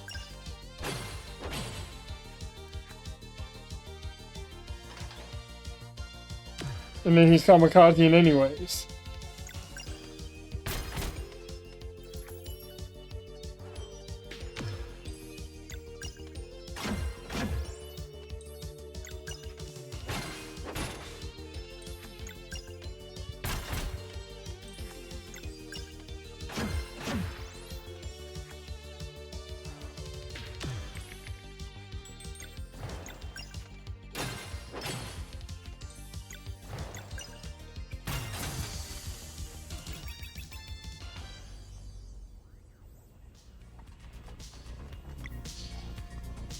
We actually got gold for that. We usually don't.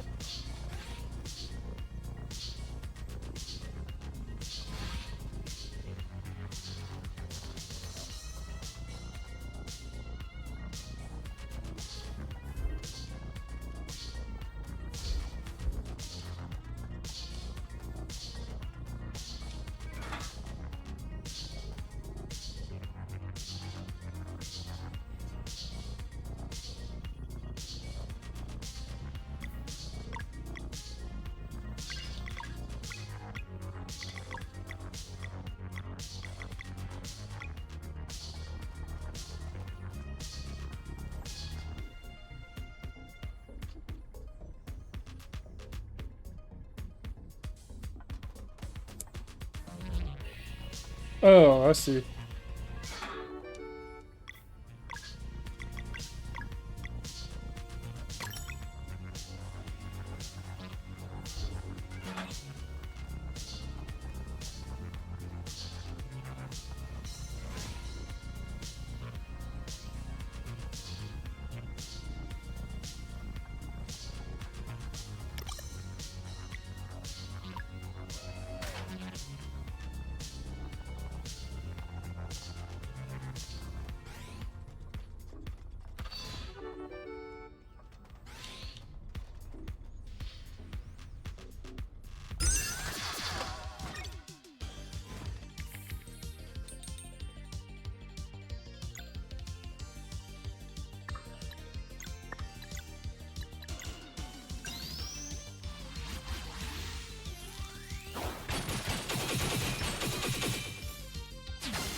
Just nip that problem in the bud right there, for the most part.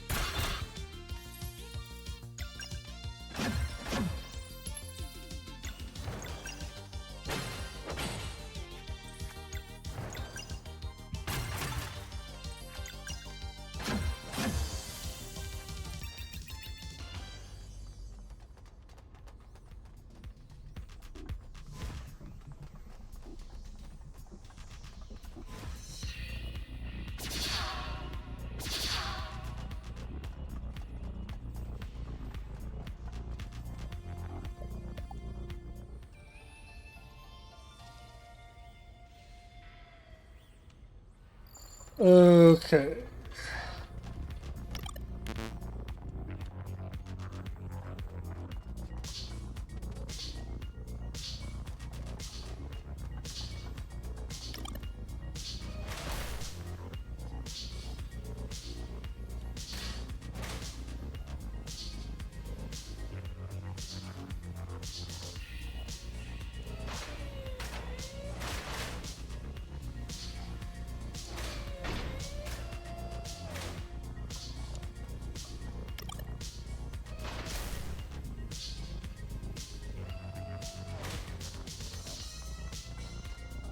Gotta go back this way.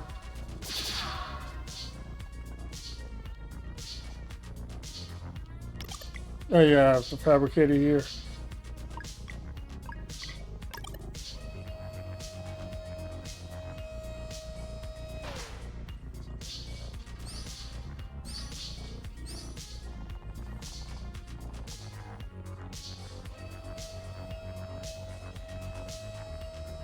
Then that's what that pathway is for.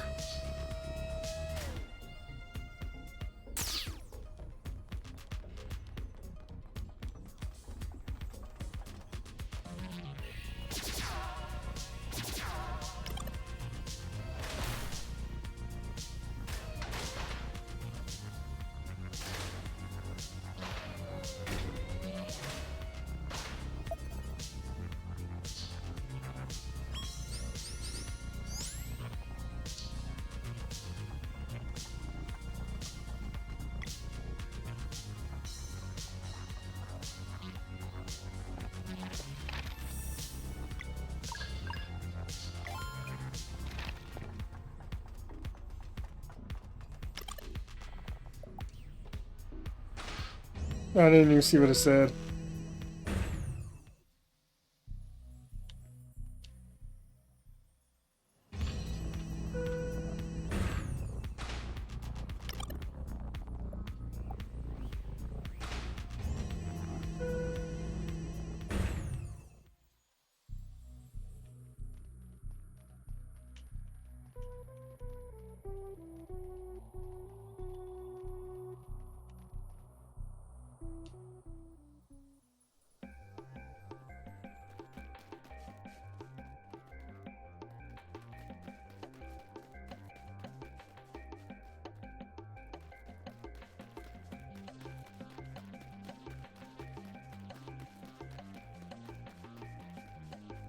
One of these. Yeah, one of these.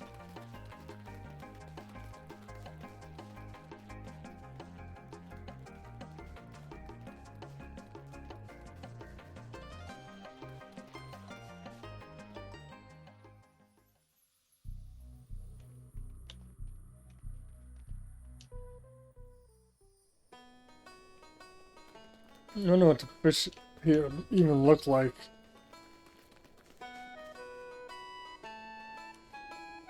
I was thinking more of the Desert of Death from Breath of Fire 3. These, actually, these should be the last 4 fish we have to get.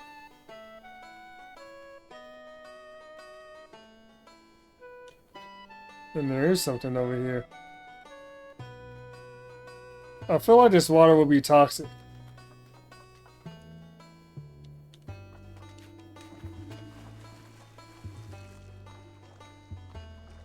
Especially since there's big ass machinery in it.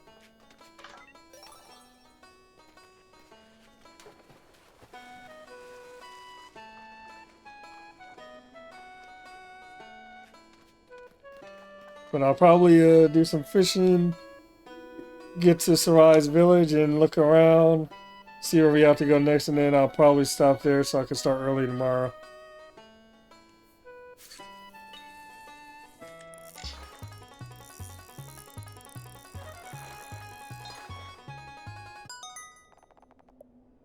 Laser Burbo. Or is it Burbo?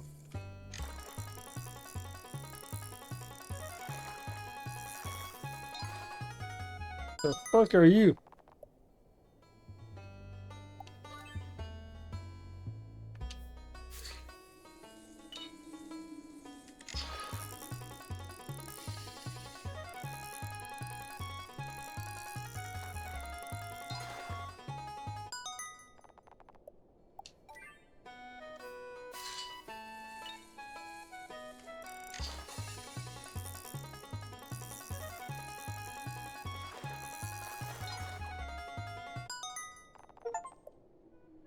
And we've caught every fish.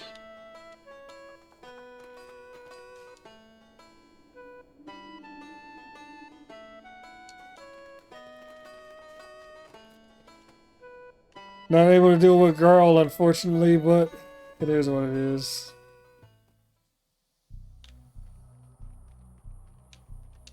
So let's see what Rapine has.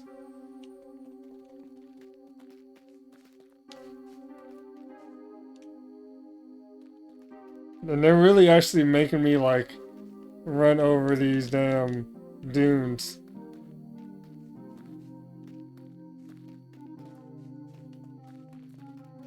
In terms of it impeding movement speed.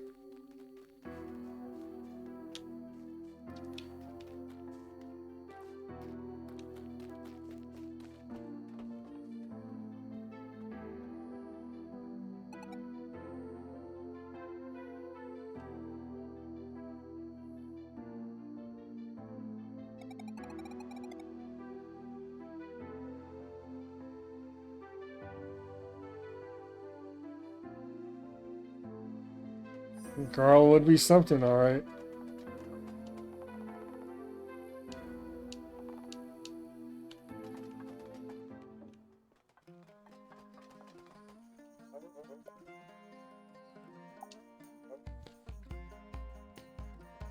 I'm guessing you guys don't need the rest since you're cyborgs now.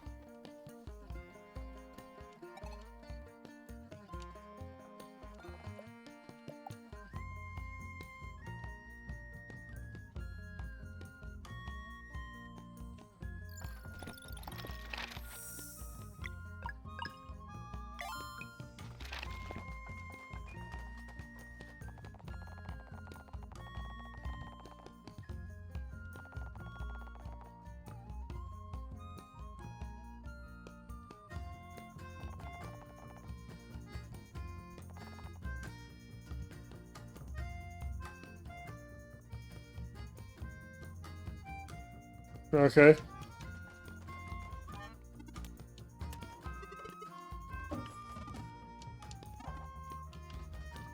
So this will be...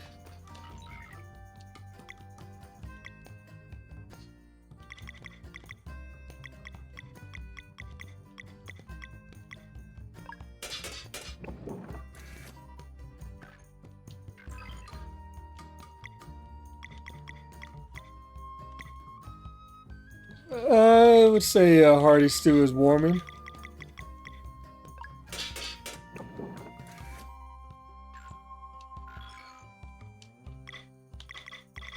Meaty, roast sandwich.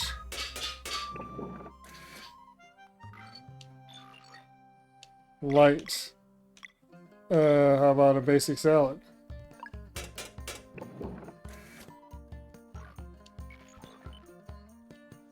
From the water.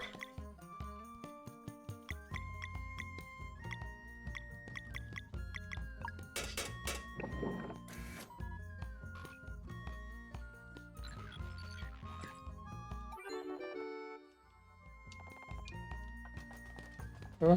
Solid easy enough. I generally do not eat sandwiches. The fuck? I just picked up a random gem.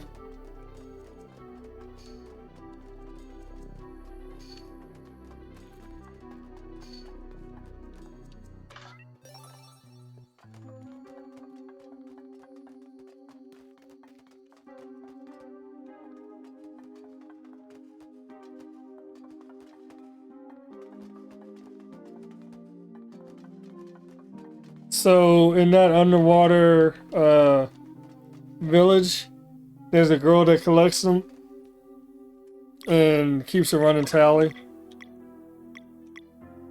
And every so often she gives us an item. So like, that's who we got the all of the plans for the Mirth, the building plans. They all came from her. And then she gave us like a couple of equipable items as well. And I don't know if the cap is 60, but her last item she gives you at the moment is 60. And so far we've turned in 39.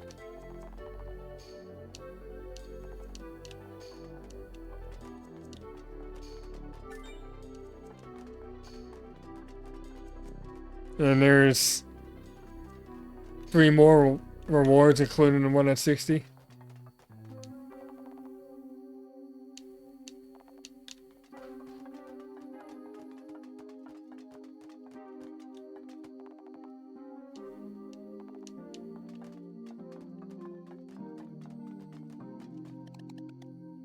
I think yeah, the mini medals from Dragon Quest are like the same kind of concept.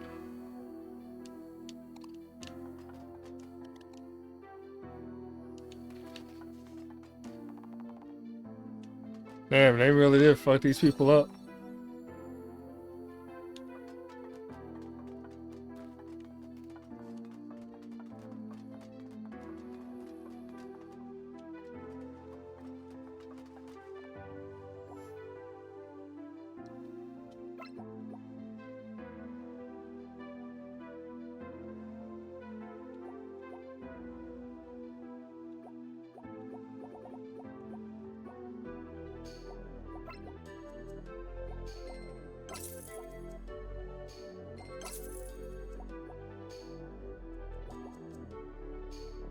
Adamantine ore is only $8. That seems kind of low.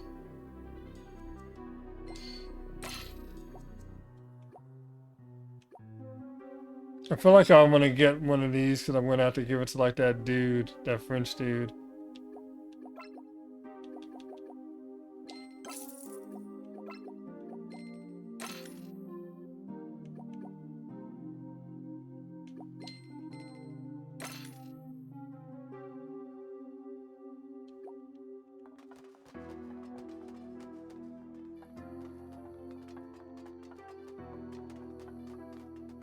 Means I'm probably gonna have to do some cooking.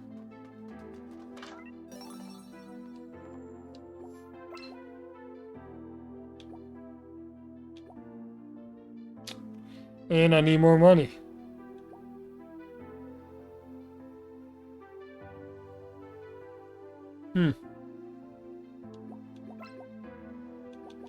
She got way more expensive all of a sudden.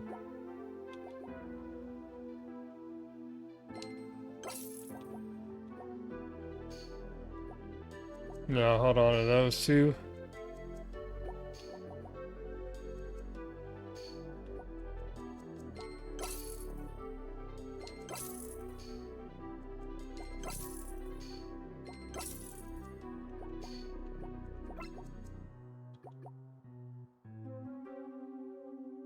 So that's why they started dropping money finally, because shit is expensive here.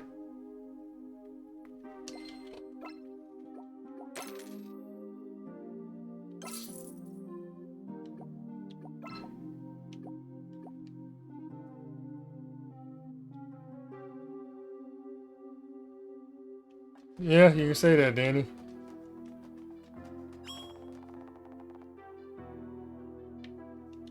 They even have the sealed doors from Chrono Trigger.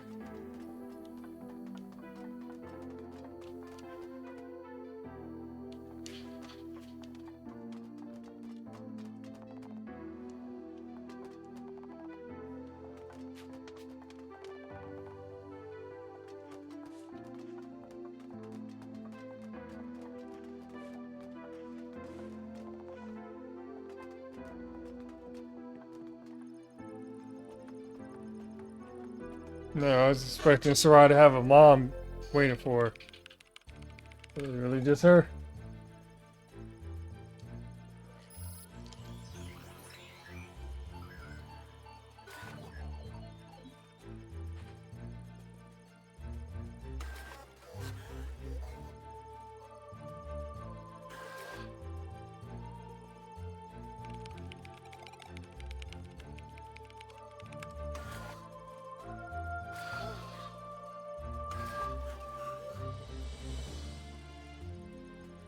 So the Fleshmaster is here.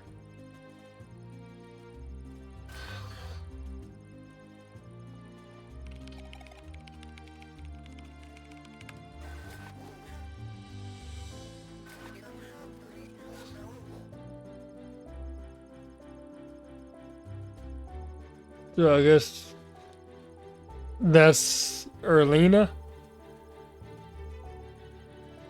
Because they did say that was going to be his new lieutenant.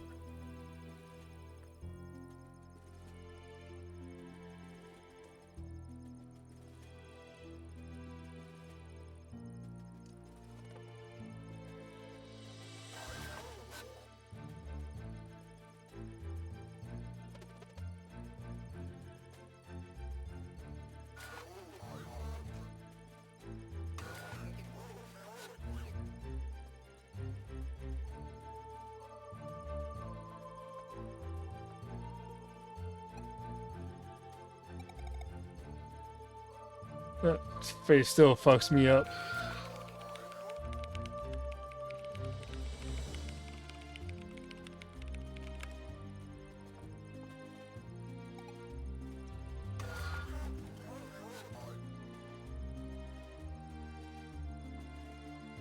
Wait, I remember they were saying something about this before.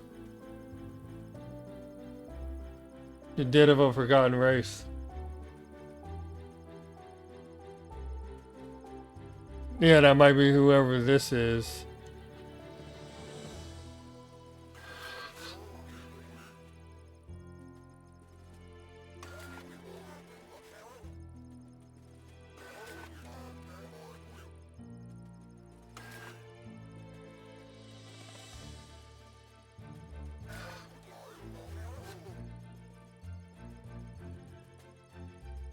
The queen that was.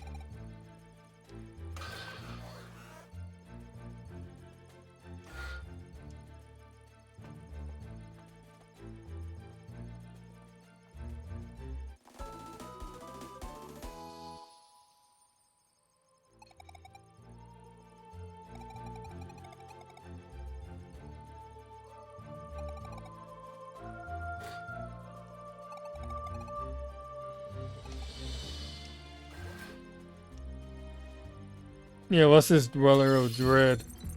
Oh shit.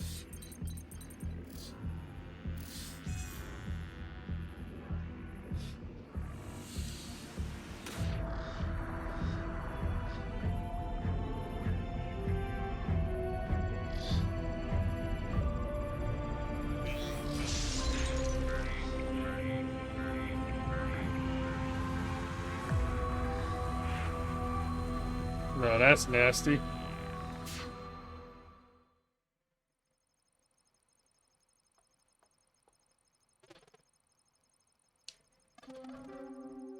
And it's just sitting right on top of the moon.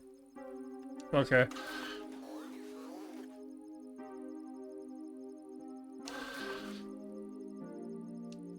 Don't worry, Sid.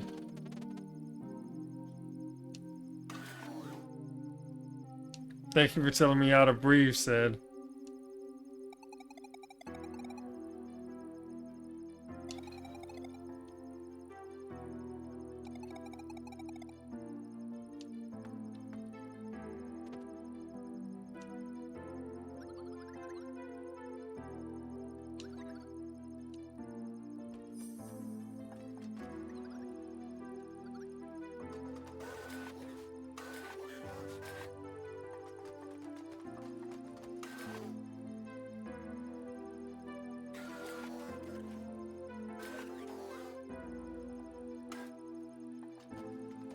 Alright, this is where we get the cipher. Alright, so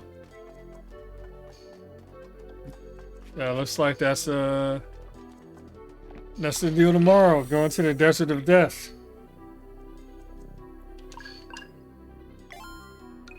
Find the dead of a forgotten race. Then into Skybase. And then depending on how long I do this, maybe even fight the Dweller of Dread. No. Rashawn created the dimensions by himself. Fleshmancer just reveled in the fact that he had new places to go and cause havoc. But Rashawn is the one that created the dimensions by himself.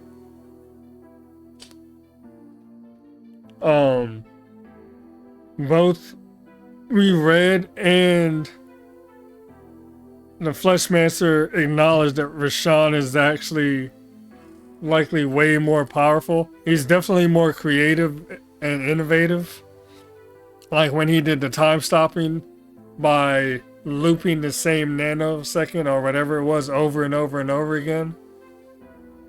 So it's like, it's a progressive movement of time, but it's so imperceptible that it's effectively stopped.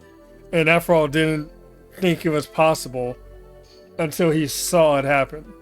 And then he realized what he did. But there's no mention of them creating life as in people like this. More like creating monsters. And because they are human, they just somehow their experiments led them to finding out how to become immortal. And then they kept experimenting more, but I guess that's kind of the interesting part is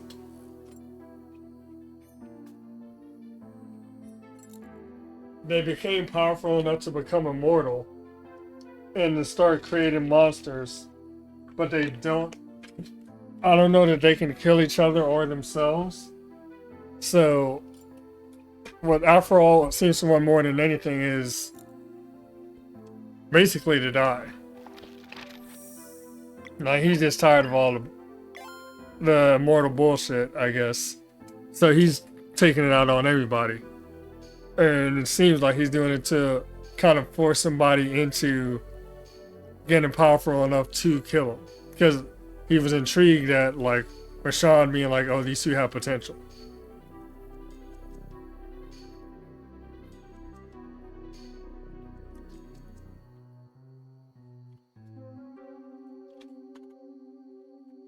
I don't know if Rashawn is discontent, but at the very least, he seems able to manage being immortal a lot better.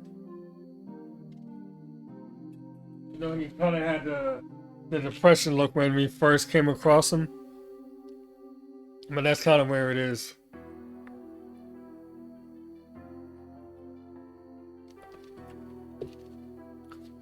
Which is why I find it all the more interesting that you would think somebody that's going around terrorizing different worlds and delighting in the fact that he has all these worlds to terrorize will just outright be killing people. But he's subjecting these people to the same thing he has to deal with, which is immortality. which to me is telling me that he views it as a punishment.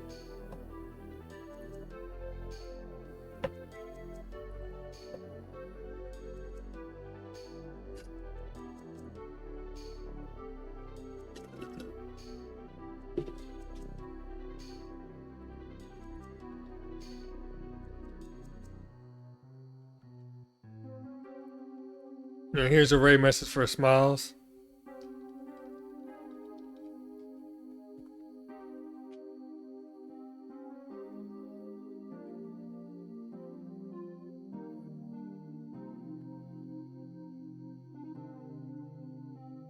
Seems only right to rate him since he's playing the game that got me to this point.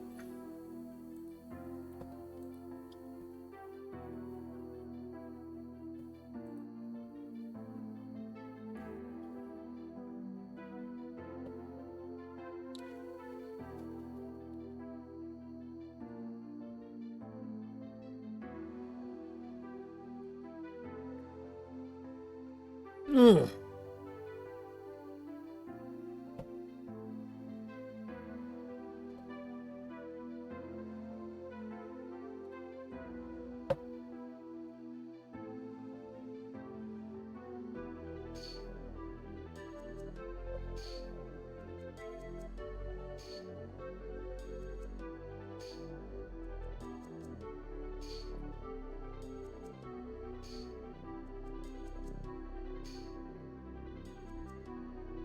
I don't know why this is being weird lately.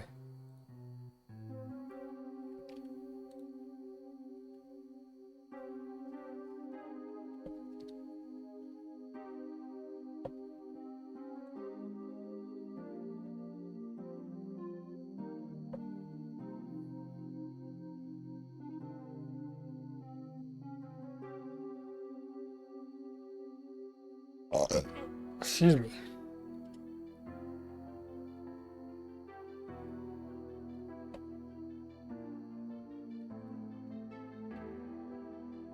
I know I am. I would like you to do it though. Stop being weird about it.